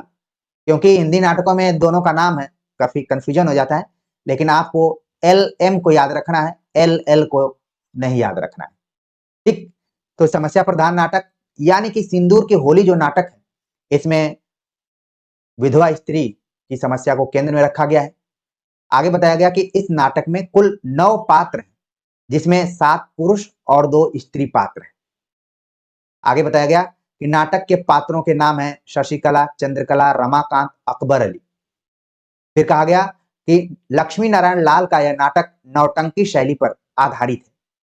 यानी कि जो हम आपसे सतर्क होने के लिए कह रहे हैं, जो पेपर बनाने वाला है वो पहले ही ये सारी चीजें अपने मन में बैठा चुका है कि कहाँ-कहाँ परीक्षार्थी कंफ्यूज होते हैं। लेकिन हमारे परीक्षार्थी अनुराज हिंदी एकेडमी से जुड़े हैं, तो उनको इसी कंफ्यूजन से दूर करना है। और कहा गया कि इस नाटक की भूमिका राम प्रसाद त्रिपाठी ने लिखी थी। अब इसमें से हमें 3 बताना है। तो देखिए, इसका जो कूट बन रहा है सही A, B और E, ठीक है? तो पहले तो आप A, B, E को ध्यान में रखिए। सही जवाब हो रहा है ऑप्शन पहला। लेकिन प्रिय विद्यार्थियों, अगर आपने सिंदूर की होली नाटक को नहीं पढ़ा होगा, तो इसके पिछले प्रैक्टिस सेट में हमने बताया था कि इसमें कुल कितने अंक हैं, ठीक है? और यहाँ पर देखिए, इस प्रश्न के बहाने आप जान गए कि नाटक में वैदव्य समस्या को रखा गया है। इस नाटक में कुल कितने पात्र हैं? हो सकता है कि वन लाइनर में सवाल पूछ लिया जाए। 9 पात्र हैं और उन 9 में 7 पुरुष हैं और 2 स्त्री। मैं इन पात्रों का नाम यहाँ पर लिख रहा हूँ। आपके मन में आ रहा होगा कि क्यों नहीं सर आप कोई फोटो लगा देते या फिर इमेज लगा देते जिससे कि हम लोग नोट कर लेते। ये सब सारी चीजें मैं करके देख चुका हूं। जब तक आप लिखेंगे नहीं चीजें आपको याद नहीं होंगी, इसलिए आप साथ साथ लिखिए, क्योंकि कहा जाता है कि हमारी अंगुलियों का या फिर हाथों का कुछ ऐसा कनेक्शन है हमारे दिमाग के साथ कि वो लिखने के बाद आसानी से दिमाग में फिट हो जाती है। तो मैं लिख रहा हूं, आप लोग भी लिखिए। रजनीकांत, वक्त जरूर लगेगा लेकिन आपको जीवन भर याद हो जाएगा। रजनीकांत है, फिर मनोज शंकर है, ठीक है। इसके बाद जो पात्र है मुरारी लाल, मुरारी लाल है, ठीक। फिर है माहिर अली। प्रश्न में आए हुए पात्रों का भी नाम आप जरूर उससे कोरिलेट करिए। फिर इसके बाद है माहिर अली के बाद भगवंत सिंह, भगवंत सिंह। फिर हो गए आपके हरनंदन सिंह, हरनंदन सिंह, ठीक। फिर इसके बाद है चंद्रकला। जो 2 स्त्री पात्रों की चर्चा की जा रही है, चंद्रकला तो जरूर है इसमें, लेकिन बाकियों का नाम इसमें नहीं। फिर मनोरमा, चंद्रकला और मनोरमा को आप ऐसे कर लीजिए, ठीक है। इसके बाद एक जो पात्र है उसका नाम है डॉक्टर। तो क्रम आप देख रहे हैं 9 मैं गिन दे रहा हूं। 1 रजनीकांत, 2 मनोज शंकर, 3 मुरारी लाल, 4 माहिर अली, 5 भगवंत सिंह, 6 हरनंदन सिंह, 7 चंद्रकला, 8 मनोरमा और 9वें नंबर पे हो गए डॉक्टर। ये सभी पात्र हैं सिंदूर की होली ना। एक और द्रोणाचार्य में द्रोणाचार्य के कथन है। ऑप्शन दिया गया है, उस दिन भूख मेरे सिद्धांत से बड़ी हो गई, राजकीय अन्न की दासता ने मेरा विवेक खरीदा, व्यवस्था उसकी पीठ थपथपाती थी, याद है जब तुमने विरोध की भाषा अपनाई, सत्ता ने तुम्हारे अस्तित्व पर सीधे हमला किया, इसीलिए विरोध मत करो। नीचे दिए गए विकल्पों में से सही उत्तर का चयन हमें करना है। तो यहाँ पर सवाल पूछा जा रहा है कि एक और द्रोणाचार्य में द्रोणाचार्य के कथनों को हमें बताना है। 4 ऑप्शन दिए गए हैं, उसमें से 2 ऑप्शन सही हैं जो कि द्रोणाचार्य के कथन से जुड़े हुए हैं। अब आपके दिमाग में आना चाहिए कि एक और द्रोणाचार्य किसका नाटक है, इसके कौन कौन से पात्र हैं, कब प्रकाशन हुआ था, ठीक है। ये सारी चीजें आनी चाहिए। अब हम बात करते हैं कि द्रोणाचार्य के कथन कौन से हैं। तो आप जब नाटक पढ़ेंगे तो इस कथन को आप जरूर देखेंगे कि द्रोणाचार्य का कथन है, उस दिन भूख मेरे सिद्धांत से बड़ी हो गई। और बी ऑप्शन भी है कि राजकीय अन्न की दासता ने मेरा विवेक खरीदा। पंक्तियां सुक्तिनुमा है, यानी कि इनकी व्याख्याएं की जा सकती हैं। कूट यहाँ पर सही हो रहा है ए और बी, यानी कि जो ऑप्शन दिया गया है यहाँ पर ऑप्शन पहला केवल ए और बी इसका सही जवाब है। आपके सहूलियत के लिए और आप ही में से किसी बच्चे ने कमेंट्स किया था कि सर अन्य जो कथन बच जा रहे हैं उनको भी बता दीजिए कि किसके कथन है। तो हमने थोड़ी सी मेहनत आप लोगों के लिए की है, शायद वो मेहनत आप लोगों को पसंद आए।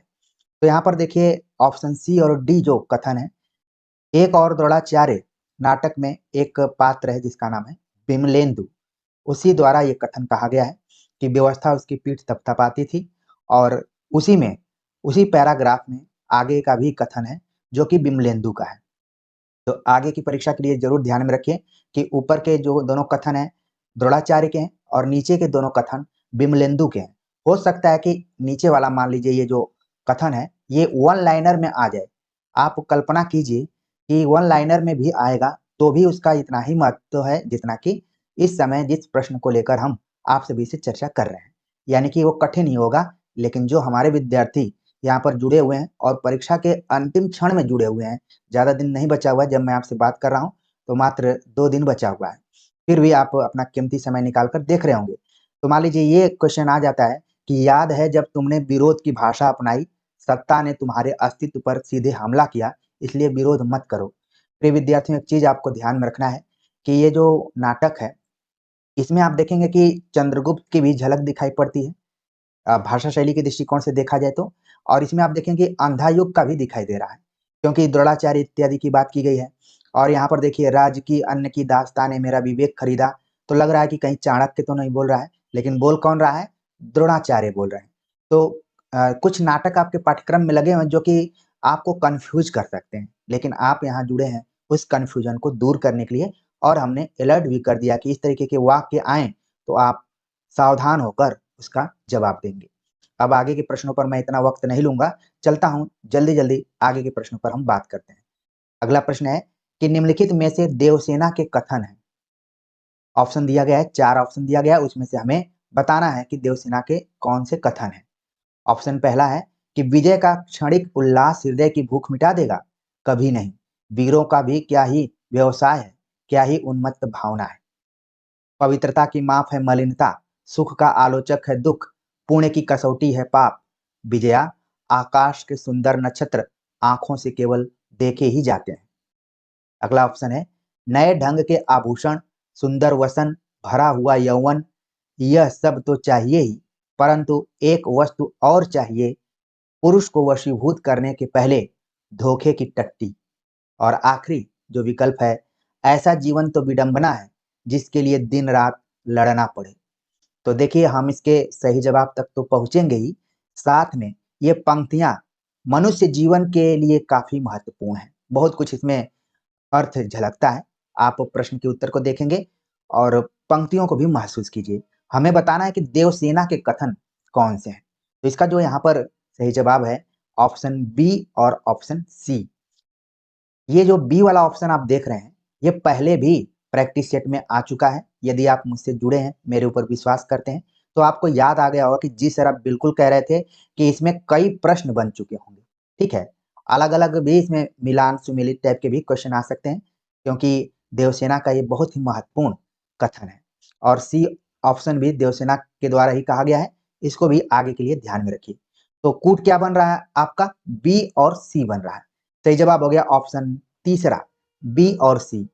लेकिन आपके मन में जरूर आ रहा होगा कि ए किसका है और डी किसका है, तो इसको भी आप आगे के लिए जरूर नोट करिए। विजय का क्षणिक उल्लास हृदय की भूख मिटा देगा, ये चंद्रगुप्त द्वारा ये बात कही गई है, स्कंदगुप्त द्वारा। ठीक है, ठीक है, ये बात स्कंदगुप्त के द्वारा कही गई है। और ये भी कहा गया कि ऐसा जीवन तो विडंबना है जिसके लिए दिन रात लड़ना पड़े, तो ये भी बात कही है स्कंदगुप्त ने। यानी कि ये जो क्वेश्चन बनाया गया है, देवसेना और स्कंदगुप्त के कथनों के आधार पर बनाया गया है। इस बार देवसेना पूछ दिया, बाद में हो सकता है कि आगे के एग्जाम में कुछ नहीं बदलना है, इसमें स्कंदगुप्त लिख दे, तो हमारे जो भी विद्यार्थी जुड़े हैं वो तपाक से इसका सही जवाब बता देंगे कि ए और डी। हालांकि ऑप्शन में कहीं दिया नहीं है, लेकिन पूछा तो जा ही सकता है। चलते हैं आगे, बात करते हैं। अगला जो प्रश्न है जो कि मिलान पर आधारित है, सूची 1 का सूची 2 से मिलान करना है। एक तरफ विदुर, गांधारी, अश्वत्थामा, संजय का नाम दिया गया है, तो आपके मन में निसंदेह आना चाहिए अंधा युग और इससे जुड़ी हुई जितनी भी जानकारियां हैं, अंक, पात्र योजना, प्रकाशन वर्ष और जो भी अंकों का शीर्षक है, क्रम है, सब आ गया होगा, मुझे पूरी उम्मीद है। अब देखिए, मैं यहाँ पर पंक्तियां पढ़ूंगा और फिर मिलान करना होगा कि आखिरकार इसका सही जवाब क्या हो सकता है। पत्थर की खानों से मड़ियां निकलती हैं, बाधा मत डालो, मैंने प्रतिशोध ले लिया धृष्टद्युम्न से पिता की पाप हत्या का, अंधों को सत्य दिखाने में क्या, मुझको भी अंधा ही होना है, हृदय तुम्हारा पत्थर का है गांधारी। तो ये सभी कथन है और हमें मिलान करना है कि आखिरकार इसका सही जवाब क्या हो सकता है। तो यहाँ पर आप देख रहे हैं, जब मिलान आप करेंगे तो विदुर का कहना था हृदय तुम्हारा पत्थर का है गांधारी, तो ए का हो गया यहाँ पर 4 हो गया। इसके बाद है पत्थर की खानों से मड़ियां निकलती हैं, बाधा मत डालो, ये बात हो गई गांधारी की, तो 1 हो गया। इसके बाद है अश्वत्थामा का कहना है कि मैंने प्रतिशोध ले लिया धृष्टद्युम्न से पिता की पाप हत्या का, तो अश्वत्थामा का हो गया 2। और संजय का कहना है, संजय कहता है कि अंधों को सत्य दिखाने में क्या मुझको भी अंधा ही होना है, ये हो गया ऑप्शन तीसरा। क्योंकि आप जानते हैं कि संजय जो है आज बहुतों का नाम है, लेकिन महाभारत काल में धृतराष्ट्र उनकी आंख का काम कर रहे थे, उनको पूरी जानकारी दे रहे थे, टेलीविजन के तौर पर इनको जाना जा सकता है। तो सही जवाब क्या हो गया इनका? यहाँ पर इस प्रश्न का सही जवाब हो रहा है कि 4 1 2 3, 4 1 2 3 सही जवाब हो गया ऑप्शन दूसरा। अगला प्रश्न है यहाँ पर जिसको कि मैंने हाथ से ही लिखा है, और जानते हैं कि टैब पर लिखना बड़ी चुनौती है। कॉपी पर लिखना आसान होता है, टैब पर लिखना चुनौतीपूर्ण है। तो राइटिंग पर नहीं जाना है, आपको मेरी आवाज से मिलाते हुए इस प्रश्न को देखना है। पूछा जा रहा है कि भारत दुर्दशा नाटक के संबंध में निम्नलिखित बातों पर विचार कीजिए। ऑप्शन ए है कि भारत के भुजबल जग रक्षित, यह पंक्ति 5वें अंक में है।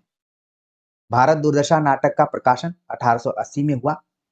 इसके 5वें अंक का स्थान गंभीर वन का मध्य भाग है। जागो जागो रे भाई गीत को राग चैती गौरी में प्रस्तुत है और ई दिया गया है। इसको भारतेंदु ने नाट्य रासक की संज्ञा दी है। अब हमें इसमें से उपयुक्त उत्तर चुनना है। तो भारत दुर्दशा नाटक पर हमने लाइन बाय लाइन अपने चैनल पे बातचीत की थी। हमारे पुराने विद्यार्थी जरूर इसको जानते होंगे। अब जब हम इसका मिलान करते हैं या फिर बातों पर विचार करते हैं, तो जो कूट बन रहा है वो कूट बन रहा है ऑप्शन चौथा BDE, यानी कि भारत दुर्दशा यहाँ पर जो कूट बन रहा है, हाँ, कूट जो बन रहा है कि नाटक का प्रकाशन 1880 में हुआ। तो आप जानते हैं कि 1880 भी सही है, और 1876 अगर कहीं लिख दिया जाए या फिर 1933 संवत में लिख दिया जाए तो भी आप कुछ क्षण के लिए इसका सही जवाब मानेंगे। तो बी ऑप्शन यहाँ पर क्या हो रहा है, सही हो रहा है। और कहा गया कि जागो जागो रे भाई गीत को राग चैती में गाया गया, तो ये भी ऑप्शन सही हो रहा है। और इस नाटक को स्वयं भारतेंदु ने नाट्य रासक की संज्ञा दी है, तो ई ऑप्शन भी क्या हो रहा है यहाँ पर, सही हो गया है। तो इसका जो सही जवाब हो रहा है BDE, ठीक है, ऑप्शन चौथा। आगे बात करते हैं, अगला जो प्रश्न है पूछा जा रहा है कि जात ले जात टके सिर जात, 1 टका दो हम अभी अपनी जात बेचते हैं टके के वास्ते। अंधेर नगरी में जात बेचने वाले ब्राह्मण के इस संवाद का व्यंग्यार्थ है। यहाँ नगण्य साधारण विशिष्ट असाधारण सब एक ही भाव बिक रहे हैं। यहाँ नगण्य साधारण विशिष्ट हो जाता है। यहाँ सामान्ती मूल्य अक्षुण्ण रहते हैं। राजतंत्र में मूल्य व्यवस्थाएं अपरिवर्तनीय होती हैं। देखिए यहाँ पर तो पहले बता दिया गया कि जो संवाद है नाटक में आए हुए एक ब्राह्मण का है, जो कि अपनी बात को कहा है, और उसमें व्यंग है। जैसा कि आप जानते हैं कि अंधेर नगरी नाटक को हम प्रहसन के तौर पर और व्यंग्यात्मक रूप में ही उसको जानते हैं। तो यहाँ पर व्यंग किया गया है, और इसका क्या अर्थ है, अगर व्यंग है तो इसका अर्थ क्या है। सही जवाब हो गया ऑप्शन पहला, यहाँ नगण्य साधारण विशिष्ट असाधारण सब एक ही भाव में बिक रहे हैं। सबका क्या है भाव, टका शेर है। तो सही जवाब हो गया ऑप्शन पहला। अगला प्रश्न है कि पुरोहित के अनुसार रामगुप्त का ध्रुव स्वामिनी पर कोई अधिकार नहीं, क्योंकि वह मृत प्राय और प्रव्रजित था।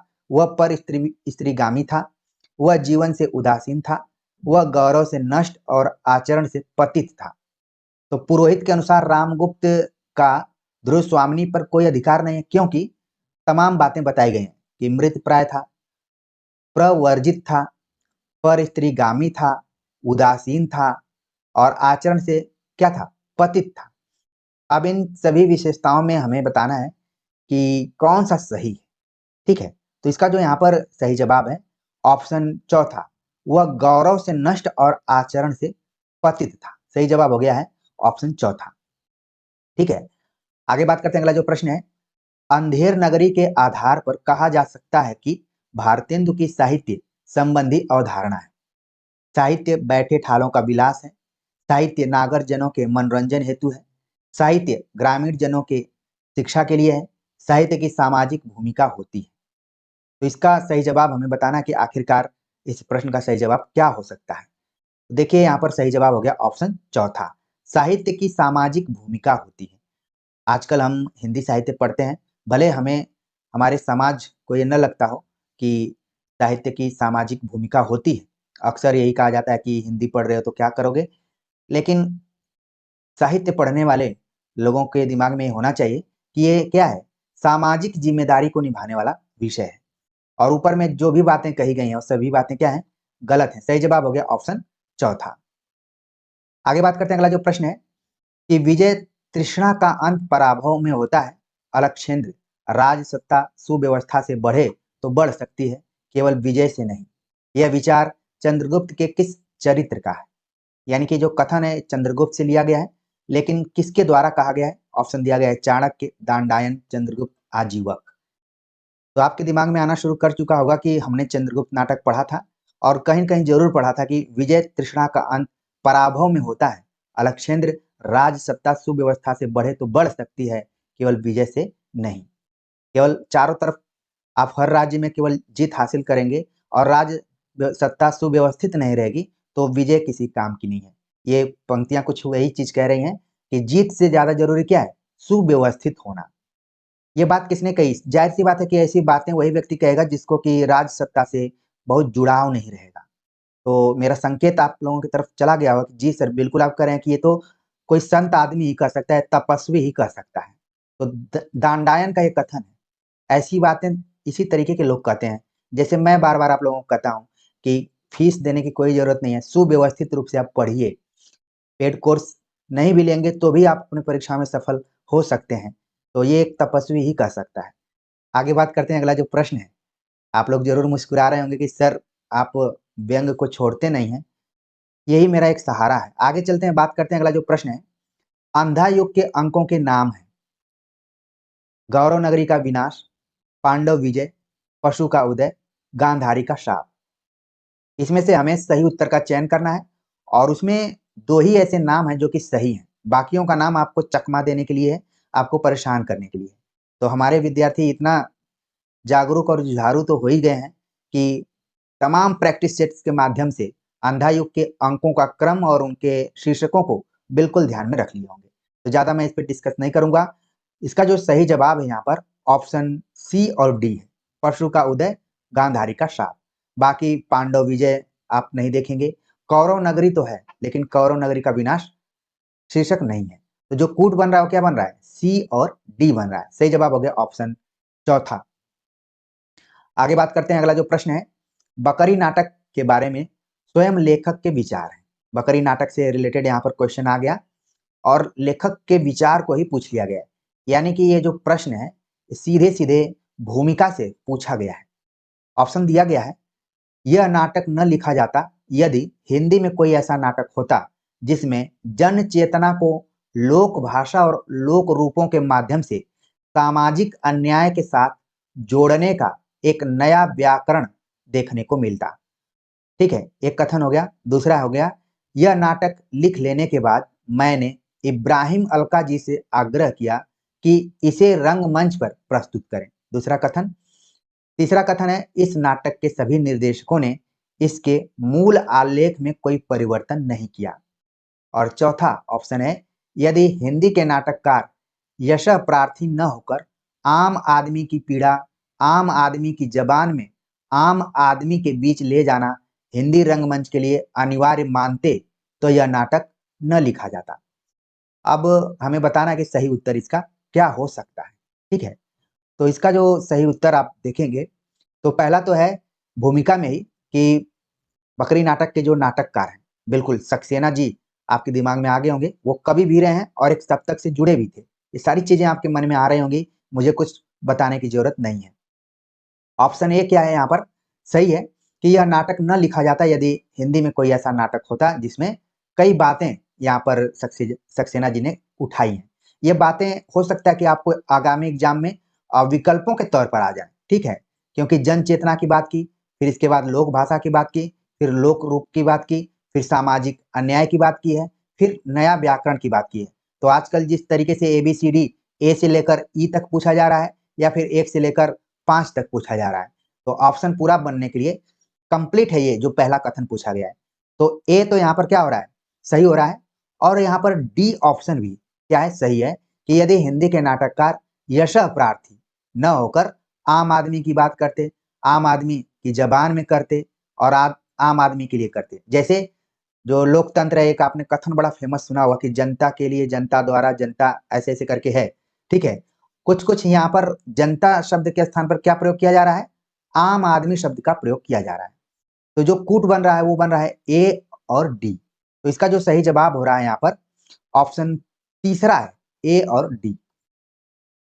ठीक है, आगे बात करते हैं। अगला जो प्रश्न है जो कि सुमेलित पर आधारित है, और प्रश्न को देखते ही आप कैच कर लिए होंगे कि आखिरकार कहां से इसको लिया गया है। पात्रों का नाम है आलस्य, देवसेना, गांधारी, भिस्ती। दूसरी तरफ पंक्तियां दी गई हैं। देश की दुर्दशा निहारोगे, डूबते को कभी उबारोगे। बकरी को क्या पता था मशक बन के रहेगी, पानी भरेंगे लोग और वह कुछ न कहेगी।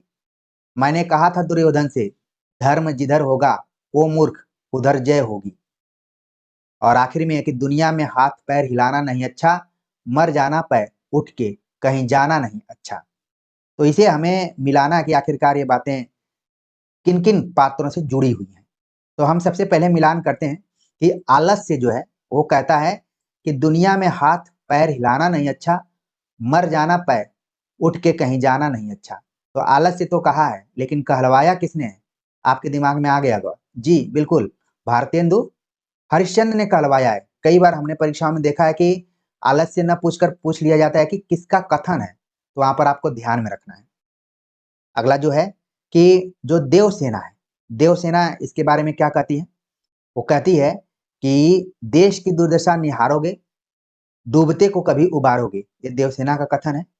इसके बाद जो कथन है यहाँ पर कि गांधारी कहती है कि मैंने कहा था दुर्योधन से, धर्म जिधर होगा वो मूर्ख उधर जय होगी। ये बात सीधे सीधे गांधारी की हो गई। और भिष्टी का क्या है?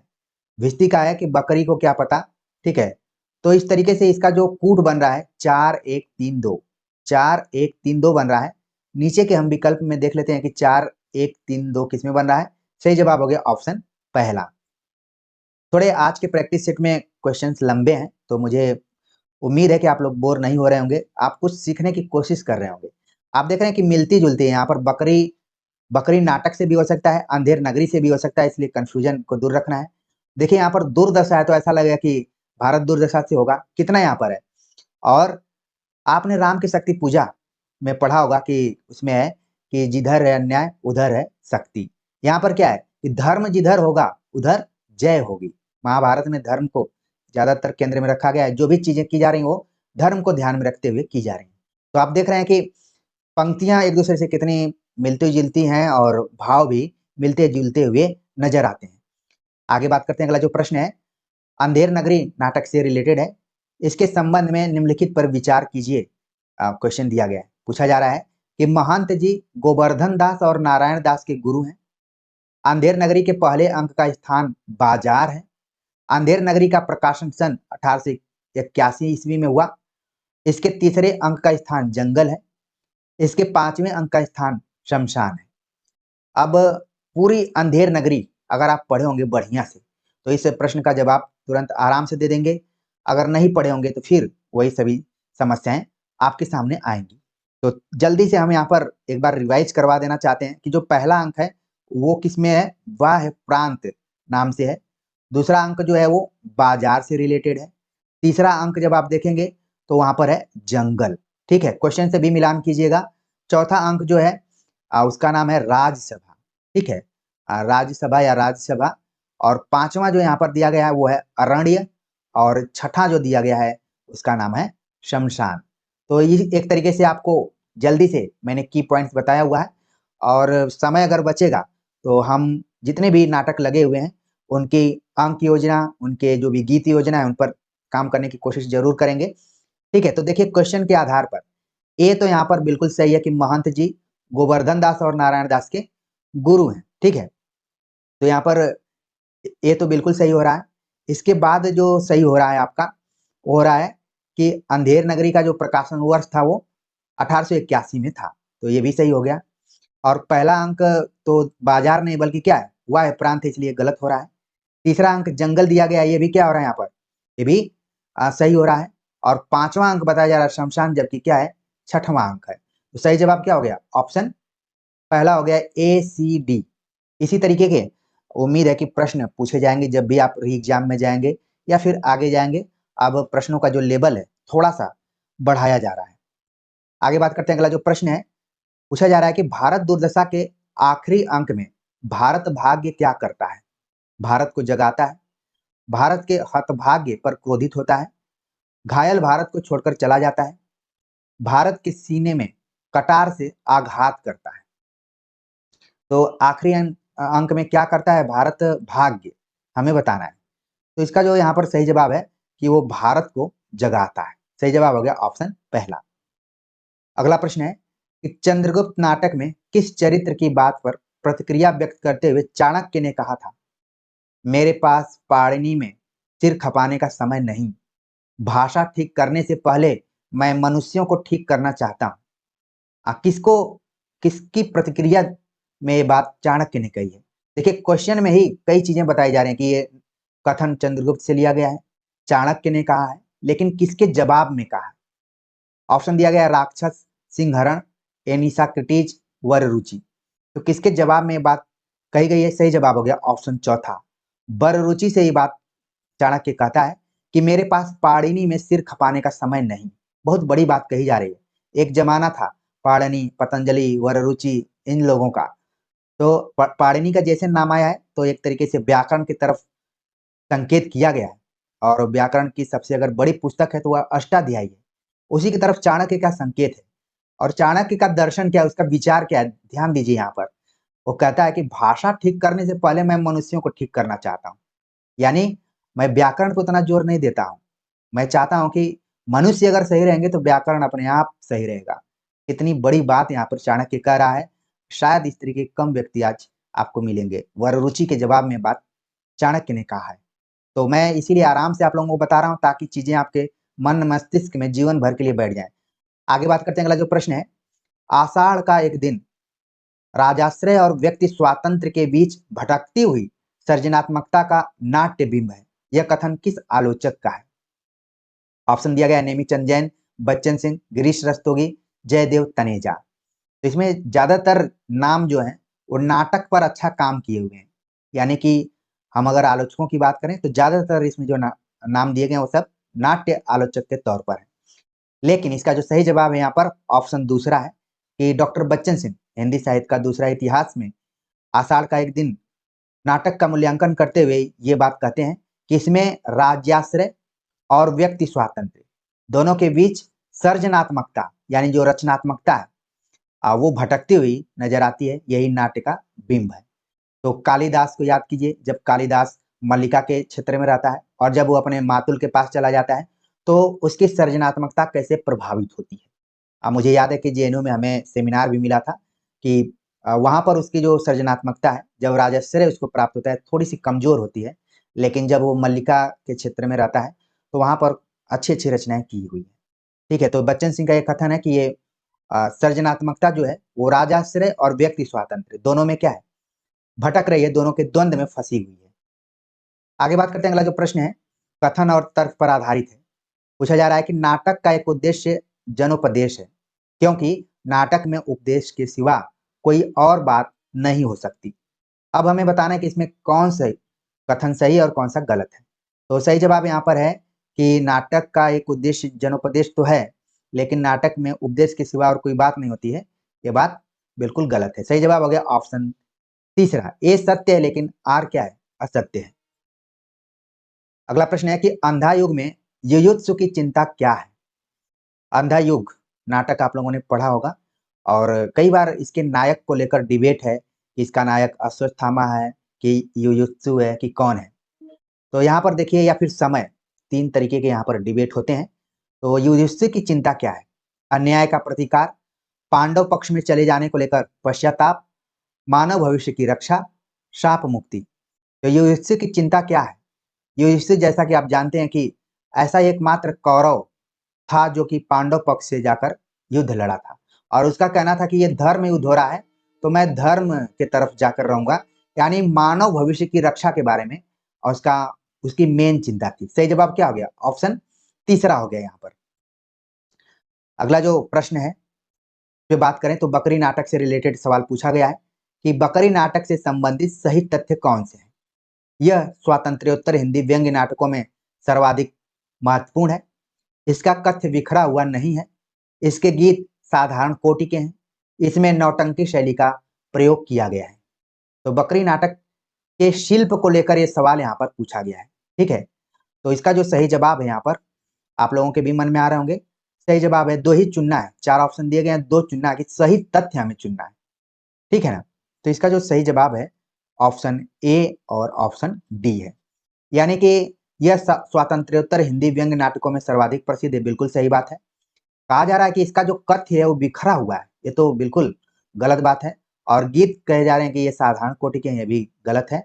और नाट्य शैली का, नौटंकी शैली का प्रयोग किया गया है। इसलिए आप देखेंगे बकरी नाटक को बहुत ही आसानी से रंगमंचित किया जाता है। और बड़े बड़े विश्वविद्यालयों में, खासतौर से मैं बीएचयू और जेएनयू की बात करूं और अन्य जो भी सेंट्रल यूनिवर्सिटीज है वहां पर होता है। और कई बार तो हमने छोटी जगहों पर भी देखा है कि बकरी नाटक छोटी कक्षाओं में भी किया जाता है। तो सही जवाब क्या हो गया, ए और डी हो गया। सही जवाब हो गया यहाँ पर ऑप्शन चौथा। अगला प्रश्न है जो कि ध्रुव स्वामिनी से संबंधित है। पूछा जा रहा है कि ध्रुव स्वामिनी के प्रतिपाद्य। तो मैं प्रश्न पर आगे बढ़ूं उसके पहले एक हमारे विद्यार्थी ने कमेंट्स किया था कि सर ये प्रतिपाद्य का मतलब क्या होता है, ठीक है। तो देखिए यहाँ पर जैसे आप कई बार पढ़ते हैं ना कि तात्पर्य क्या है, ठीक है, या फिर इसका इसका जो भावार्थ क्या है, या फिर सामान्य तौर पे जो इसका जो उद्देश्य जोड़ सकते हैं, यही सब है। ध्रुव स्वामिनी नाटक लिखने या फिर ध्रुव स्वामिनी जो भी नाटक है उसका प्रतिपाद्य क्या है या फिर उसका तात्पर्य क्या है, ठीक है ना। एक तरीके से आपको उसका मेन थीम ही बताना है। तो 4 ऑप्शन दिए गए उसमें से 2 सही हैं। स्त्री पुरुषार्थ का ढोंग न करे, विश्व भर में सबके काम सबके लिए नहीं है, प्रेम में अपना सर्वस्व न्यौछावर करने वाली स्त्रियां कभी असहाय नहीं होती हैं, स्त्री उपहार में देने की वस्तु नहीं है, पुरुष उसे अपनी पशु संपत्ति समझकर अत्याचार न करे, स्त्री को अपने चुनाव और निर्णय की स्वतंत्रता है। तो जितने भी कथनों को आपने देखा, ऐसा लग रहा है कि ये सभी कथन कहीं न कहीं स्त्री विमर्श के दृष्टिकोण से जुड़े हुए प्रतीत होते हैं। हालांकि किससे जुड़े हैं, ध्रुव स्वामिनी से जुड़े हैं।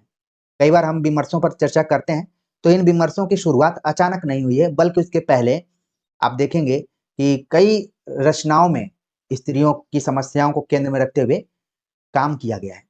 तो इसका जो यहाँ पर सही जवाब हो रहा है, आपका दिमाग भी दौड़ना शुरू कर दिया होगा कि पहले तो ये है कि स्त्री उपहार में देने की वस्तु नहीं है, पुरुष उसे अपनी पशु संपत्ति समझकर अत्याचार न करें। बड़ा ही इंपॉर्टेंट ये कथन है ध्रुव स्वामिनी से रिलेटेड। और कहा गया स्त्री को अपने चुनाव और निर्णय की स्वतंत्रता है। ये दोनों ऑप्शन क्या हो रहे हैं यहाँ पर, सही हो रहे हैं।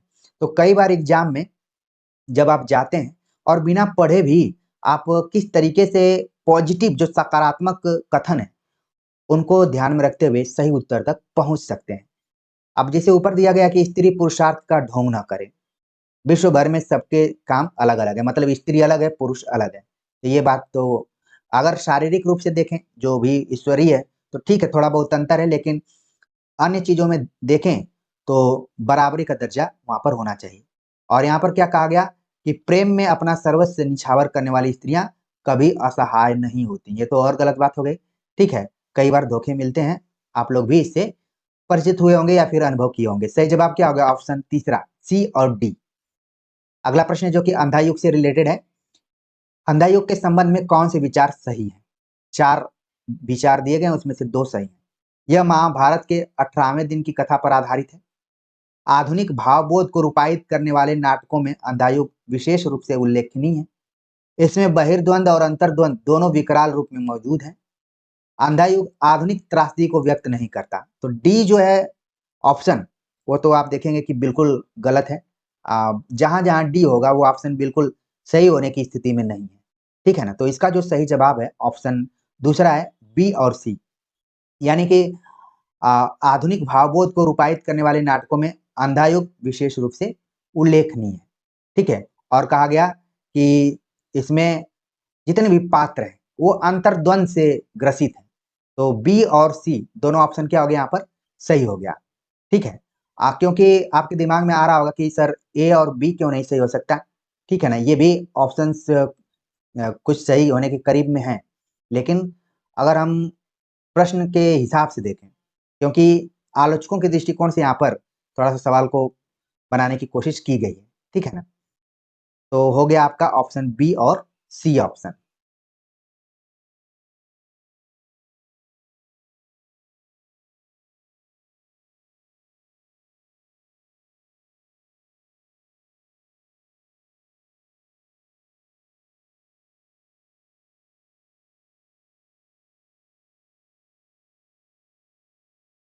अगला प्रश्न है, भारत दुर्दशा के बारे में कौन से विचार सही हैं?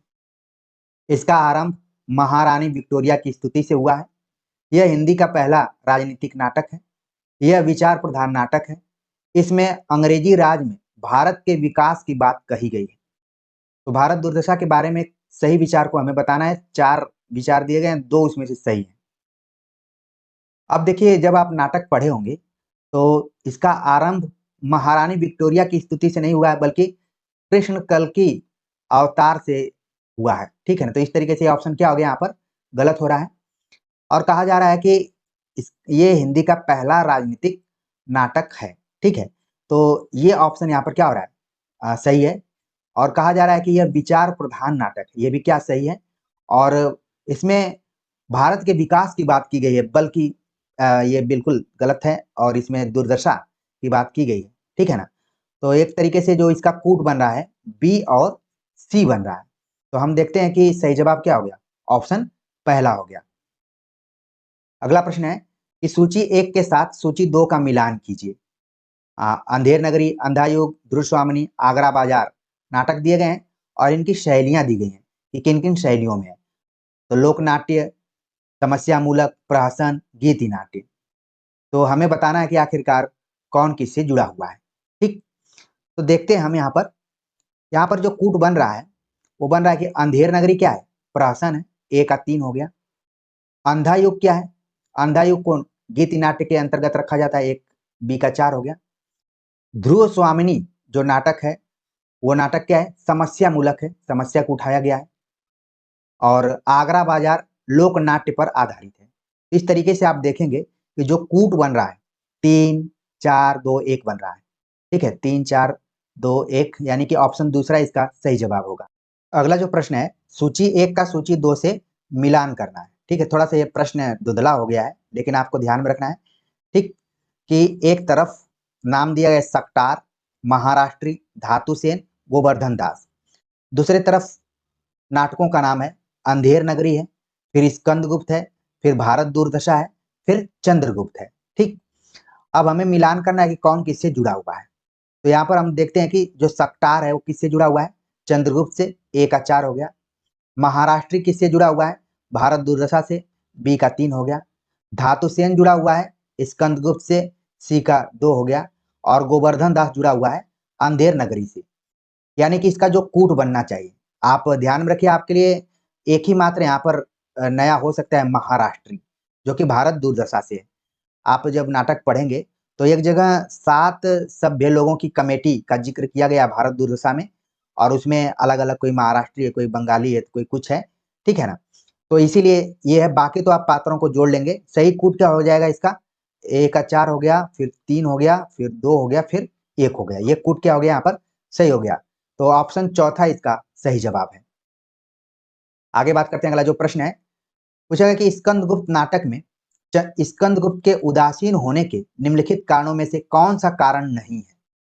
गुप्त कुल का अव्यवस्थित उत्तराधिकार नियम, भोग विलास के प्रति वितृष्णा, विमाता का षड्यंत्र, छात्र धर्म का अभाव। तो उदासीन होने का कारण कौन सा नहीं है, हमें बताना है यहाँ पर। ठीक, तो सही जवाब हो गया ऑप्शन चौथा, छात्र धर्म का अभाव। ये इसके उदासीन होने के कारणों में नहीं है। बाकी आप देखेंगे कि अव्यवस्थित उत्तराधिकार नियम, भोग विलास की प्रति वितृष्णा, ये सब इसमें है। सही जवाब क्या हो गया, ऑप्शन चौथा। अब ये छात्र धर्म क्या है, छात्र धर्म मतलब क्षत्रिय धर्म से ये जुड़ा हुआ है। और आप देखेंगे जो आचार्य रामचंद्र शुक्ल का एक निबंध है श्रद्धा भक्ति, उसमें इस छात्र धर्म के बारे में चर्चा की गई है। एक बार आप लोग जरूर उस निबंध को पढ़िएगा। ठीक है ना? आगे बात करते हैं। अगला जो प्रश्न है, सिंदूर की होली के किस पात्र ने विधवा मनोरमा का हाथ जीवन भर अविवाहित रहने के लिए पकड़ा, न कि उसे अपनी स्त्री बनाने के लिए। ये देखिए, पिछले प्रैक्टिस सेट में हमने देखा कि वैदव्य जीवन पर आधारित कौन सा नाटक है। यहाँ पर पता चल गया कि विधवा कौन है, मनोरमा है। और इस नाटक में 2 ही स्त्री पात्र हैं। ठीक है, मनोरमा के साथ साथ एक चंद्रकला भी है। ठीक, तो यहाँ पर आपको बताना है कौन ऐसा व्यक्ति है जिसका ये मानना है कि ठीक है, मनोरमा विधवा है, उसका हाथ जीवन भर मैं पकड़ता हूं, लेकिन अविवाहित रहूंगा, स्त्री बनाने के लिए नहीं। ऑप्शन दिया गया है मुरारी लाल, मनोज शंकर, रजनीकांत, भगवंत सिंह। तो इसका जो यहाँ पर सही जवाब है ऑप्शन दूसरा है कि मनोज शंकर जो है उसका ये मानना है कि वो जीवन भर मनोरमा के साथ रह सकता है लेकिन शादी नहीं कर सकता है। ऑप्शन दूसरा इसका सही जवाब हो गया यहाँ पर। ठीक, आगे बात करते हैं। अगला जो प्रश्न है, चंद्रगुप्त नाटक में चाणक्य की संवाद उक्तियां निम्नलिखित में से कौन सी हैं? संसार भर की नीति और शिक्षा का अर्थ मैंने यही समझा है कि आत्मसम्मान के लिए मर मिटना ही दिव्य जीवन है। समझदारी आने पर यौवन चला जाता है। महत्वाकांक्षा का मोती निष्ठुरता की सीपी में रहता है। एक अग्निमय गंधक का स्रोत आर्यावर्त के लौह अस्त्रागार में घुसकर विस्फोट करेगा। तो 4 ऑप्शन दिए गए हैं, उसमें से हमें 2 बताना है कि चाणक्य के कौन से कथन है। तो इसका अगर आप देखेंगे जवाब, तो इसका जो सही जवाब यहाँ पर हो रहा है वो हो रहा है आपका ऑप्शन बी और ऑप्शन सी। दोनों आपने पढ़ा होगा कि चाणक्य के द्वारा ये बातें कही गई हैं। चाणक्य का कथन है कि समझदारी आने पर यौवन चला जाता है, और दूसरा है कि महत्वाकांक्षा का मोती निष्ठुरता की सीपी में रहता है। अब जो दोनों इधर ऊपर के बच रहे हैं ए और डी, ये किसके कथन है? तो इन कथनों को भी आप आगे के लिए जरूर ध्यान में रखिए। पहला जो कथन है ये तो है चंद्रगुप्त का। चंद्रगुप्त इस बात को कहता है कि संसार भर की नीति और शिक्षा का अर्थ मैंने यही समझा है कि आत्मसम्मान के लिए मर मिटना ही दिव्य जीवन है। हो सकता है इतना दूर भी पूछ लिया जाए ये किसका कथन है। इतना दूर भी पूछा जाएगा तो ये क्वेश्चन बहुत बड़ा हो जाएगा, लेकिन आप लोग यहाँ पर जुड़े हुए हैं तो तुरंत बता देंगे कि आत्मसम्मान के लिए मर मिटना ही दिव्य जीवन है। चंद्रगुप्त नाटक में चंद्रगुप्त ने इस बात को कहा था। ऑप्शन डी है, एक अग्निमय गंधक का स्रोत आर्यावर्त के लौह अस्त्रागार में घुसकर विस्फोट करेगा। ये बात किसने की है? ये बात की है सिंहरण ने। तो इस प्रश्न के बहाने हमने 3 पात्रों के कथनों को देखा है। ठीक है, पहले तो हमने चाणक्य को देखा, फिर चंद्रगुप्त को देखा, फिर सिंहरण को देखा, लेकिन प्रश्न का सही जवाब जो है आप पहले ही टिक लगाकर बैठ चुके होंगे कि ऑप्शन दूसरा है, बी और सी। ठीक, आगे बात करते हैं। अगला जो प्रश्न है, आषाढ़ का एक दिन के पात्र कौन है? श्वेतांग, दंतुल, अनुस्वार, श्यामांग। तो आषाढ़ का एक दिन पात्र, इन पात्रों के नाम आप जरूर पहचान रहे होंगे कि इसमें कौन है। तो पहले तो दंतुल को आप पहचान लेंगे और फिर अनुस्वार को पहचान लेंगे। बी और सी जिसमें होगा वो ऑप्शन क्या हो रहा है? यहाँ पर सही हो रहा है। आप देख रहे हैं इस प्रैक्टिस सेट में ज्यादातर ऑप्शंस में बी और सी दिखाई पड़ रहा है। इस क्रोनोलॉजी को भी आपको थोड़ा सा समझना पड़ेगा। ठीक है, आगे बात करते हैं। अगला जो प्रश्न है, अंधायुग के निम्नलिखित पात्रों को उनकी प्रमुख चारित्रिक विशेषताओं के साथ सुमेलित कीजिए। युयुत्सु, अश्वत्थामा, संजय, विदुर। अब कौन किस तरीके का है, उसकी विशेषताएं क्या है, हमें बताना है। ठीक, तो आप देखेंगे, तुरंत देखेंगे तो आपके दिमाग में आ जाएगा कि जो पाश्विक प्रतिहिंसक कौन है। ठीक है, पाश्विक प्रतिहिंसक के तौर पर आपके दिमाग में तुरंत आना चाहिए किसका नाम? आपके दिमाग में तुरंत आना चाहिए अश्वत्थामा का नाम। एकदम से पशु का उदय एक अंक है, इसमें आपने पढ़ा होगा। इसके बाद यहाँ पर जो आ रहा है युयुत्सु जो है वो सत्याग्रही है, वो सत्य के साथ लड़ाई कर रहा है, सत्य की ओर से लड़ रहा है। संजय इसमें किस तरीके का रोल निभा रहे हैं? संजय निभा रहे हैं कर्मलोक से बहिष्कृत तटस्थ। ये लड़ाई में कहीं नहीं है संजय, लेकिन इनका भी रोल है। और विदुर क्या है? विदुर यहाँ पर है संशयग्रस्त। सही जवाब हो गया। आप देखेंगे कि जिसमें सही हो रहा है 3 1 4 2, 3 1 4 2 हो रहा है, यानी कि ऑप्शन तीसरा इसका सही जवाब हो रहा है। आगे की परीक्षा के लिए जरूर ध्यान में रखिए कि कौन पात्र किस चरित्र से जुड़ा हुआ है, उसकी विशेषताएं क्या है। पाश्विक प्रतिहिंसक कौन है, संशयग्रस्त कौन है, सत्याग्रही कौन है, कर्मलोक से बहिष्कृत तटस्थ कौन है। बाकी अंधायुग के बारे में आप ढेर सारी जानकारी रखे होंगे। अगला प्रश्न अंधायुग से ही रिलेटेड है। पूछा जा रहा है कि वस्तु विकास के दृष्टि से अंधायुग के अंकों का सही क्रम है। कौरव नगरी, अश्वत्थामा का अर्ध सत्य, पशु का उदय, गांधारी का शाप, विजय एक क्रमिक आत्महत्या। तो यानी कि हमें सही क्रम बताना है 1 2 के हिसाब से। तो देखिए इसमें आपके दिमाग में आना शुरू कर चुका होगा कि हमने तो अंधा युग नाटक को खूब पढ़ा, लेकिन इसका क्रम क्या हो सकता है? तो पहला जो क्रम है, पहला अंक कौरव नगरी है। ठीक है, इसके बाद जो दूसरा अंक है पशु का उदय हो गया।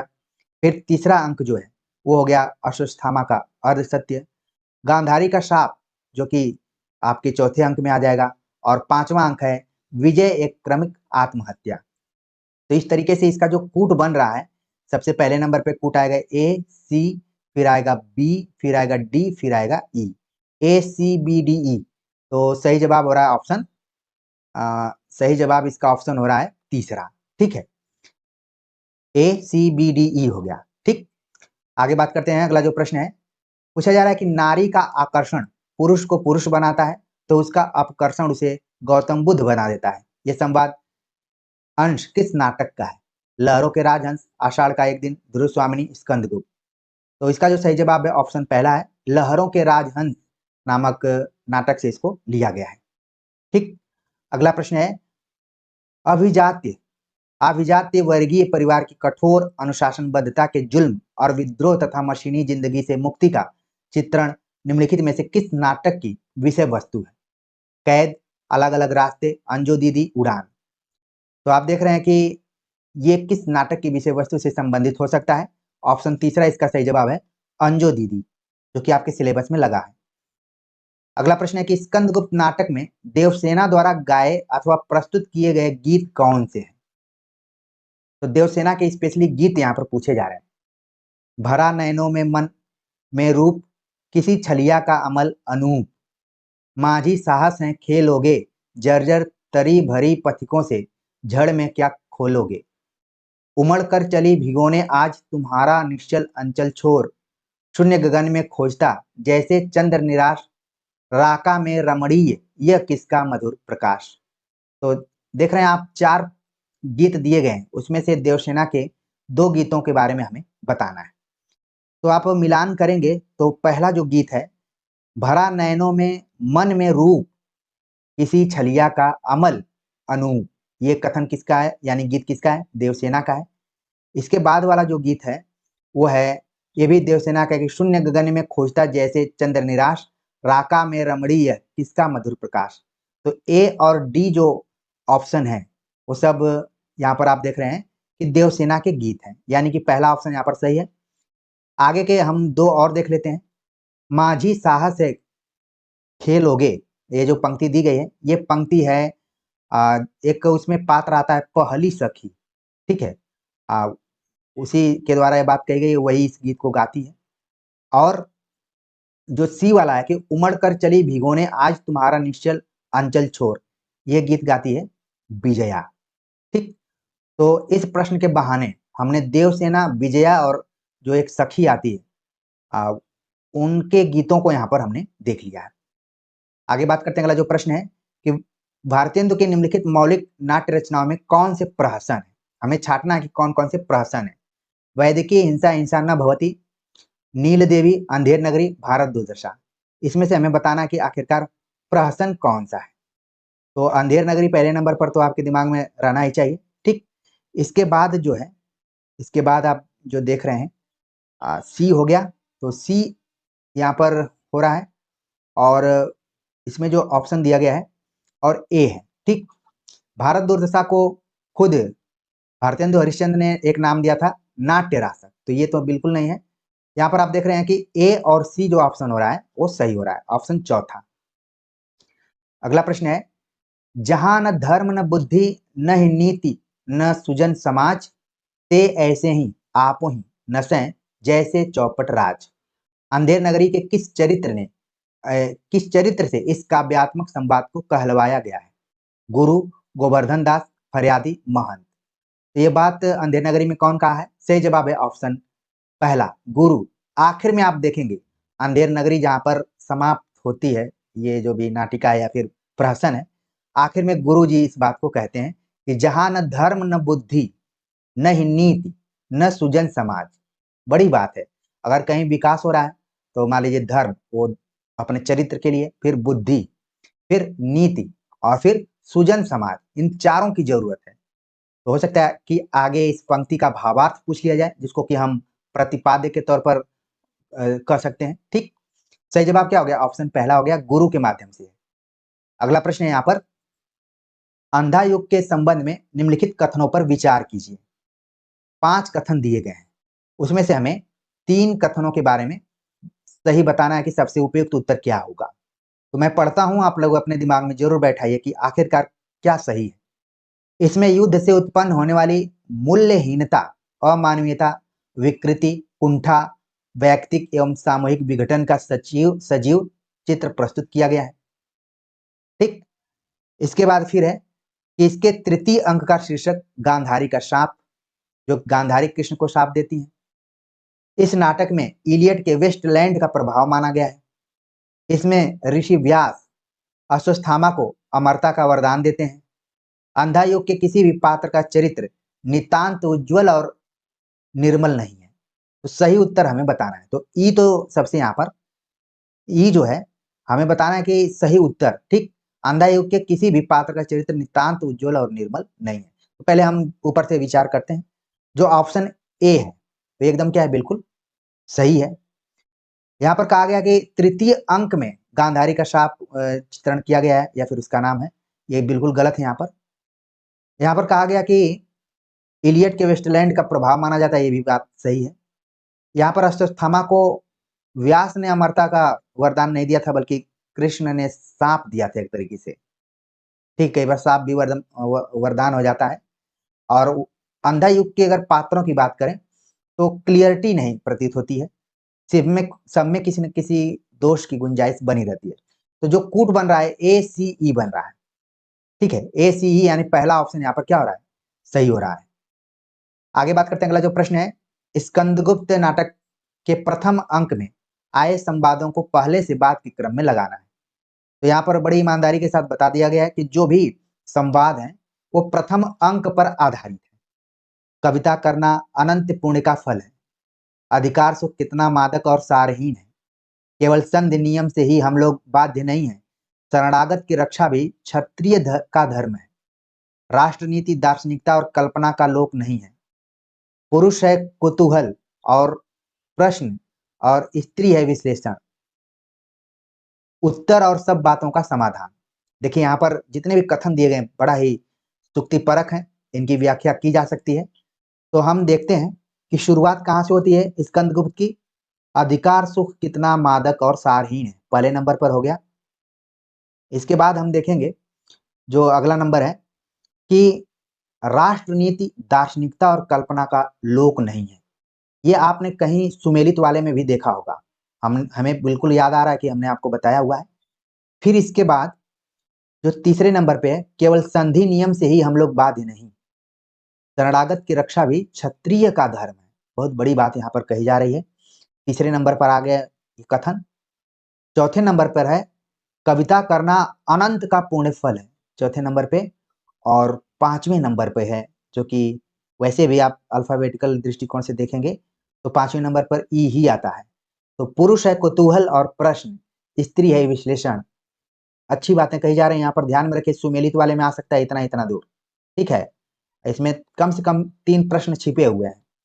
अब हम इसका अगर क्रम करें तो आप देख रहे हैं कि जो सही कूट होगा B D और फिर C फिर A फिर E। ठीक है, B D C फिर A फिर E, सही जवाब हो गया ऑप्शन दूसरा। लेकिन चलते चलते आपको मैं बता दूं, हो सकता है कि आगे के एग्जाम में आ जाए, कविता करना अनंत पुण्य का फल है। ये बात किसने कही है, ये बात कही है मातृगुप्त। इसमें एक पात्र है मातृगुप्त, उसने कही अधिकार सुख कितना मादक और सारहीन है, ये बात स्कंदगुप्त ने ही कही है। ठीक है, आप भी नोट कर लीजिए। केवल संधि नियम से ही सब कुछ नहीं हो सकता, इस बात को भी स्कंदगुप्त ने ही कहा है, इसलिए ध्यान में रखिए। और सबसे बड़ी बात यहाँ पर जो आपको मैं संकेत कर रहा था कि आप याद कर लिए होंगे कि राष्ट्रनीति दार्शनिकता और कल्पना का लोक नहीं है, ये बात कही है पर्णदत्त ने। और आखिरी जो वाक्य है फिर पंक्ति है कि पुरुष है कुतूहल और प्रश्न, स्त्री है विश्लेषण, उत्तर और सब बातों का समाधान। ये बात कही है धातु सेन ने। प्रिय विद्यार्थियों, अगर आप स्कंदगुप्त नाटक पढ़ेंगे तो इसमें धातु सेन के कथन भी काफी महत्वपूर्ण है। तो इस प्रश्न के बहाने न सिर्फ हम पहले से बाद के क्रम को ध्यान में रखें, बल्कि इसमें से भावी परीक्षाओं में प्रश्न आते हैं, यानी आगामी जो भी परीक्षाएं हैं, तो हमारे जितने भी विद्यार्थी हैं वो कॉन्फिडेंस से उसका जवाब दे पाएंगे। अगला प्रश्न है, जो कि आज का आखिरी प्रश्न, कथन और तर्क पर आधारित है। सिंदूर की होली नाटक की दुखांत परिणति हमें नाटक में आई परिस्थितियों तथा जघन्य समस्याओं को सोचने समझने के लिए बाध्य करती हैं और विचारों में डुबो देती हैं। ठीक है ना। कथन दिया गया कि सिंदूर की होली अद्भुत, गहन, गंभीर, सामान्य से परे नाटक है तथा उसके पात्र अत्यंत सहज हैं और स्वाभाविक मनोवृत्ति की प्रकृति भूमि पर विचरते नजर आते हैं। अब दोनों में से हमें बताना है कि आखिरकार कौन सत्य है, कौन सा असत्य है। तो इसका जो सही जवाब है यहाँ पर ऑप्शन पहला है कि दोनों कथन क्या है, सत्य है। कि सिंदूर की होली नाटक की दुखांत परिणति में हमें नाटक की आई परिस्थितियों का जघन्य और समस्याओं को सोचने विचारने के लिए बाध्य करता है। सिंदूर की होली वही नाटक जिसमें वैधव्य जीवन, जिसमें पुरुष विधवा के साथ जीवन तो व्यतीत कर सकता है लेकिन शादी नहीं कर सकता है। और बात यहाँ पर कही गई कि सिंदूर की होली अद्भुत, गहन, गंभीर और सामान्य से परे नाटक है। ठीक है, तो दोनों बातें यहाँ पर सही हो गई। तो प्रिय विद्यार्थियों, इस तरीके से हमने कुछ महत्वपूर्ण प्रश्नों पर आप सभी से चर्चा की। उम्मीद है कि ये सभी प्रश्न आपके भावी एग्जाम के दृष्टिकोण से बहुत ही महत्वपूर्ण होंगे, जिससे कि आप अगर मिलते जुलते भी प्रश्न देखेंगे तो आप चहक उठेंगे और सही जवाब तक पहुंचेंगे और इस चैनल के प्रति आपकी विश्वसनीयता बढ़ेगी भी। तो आपके कमेंट्स का मुझे इंतजार रहेगा, आप लोग जरूर कमेंट्स कीजिएगा। मिलते हैं एक नए टॉपिक के साथ, तब तक के लिए नमस्कार।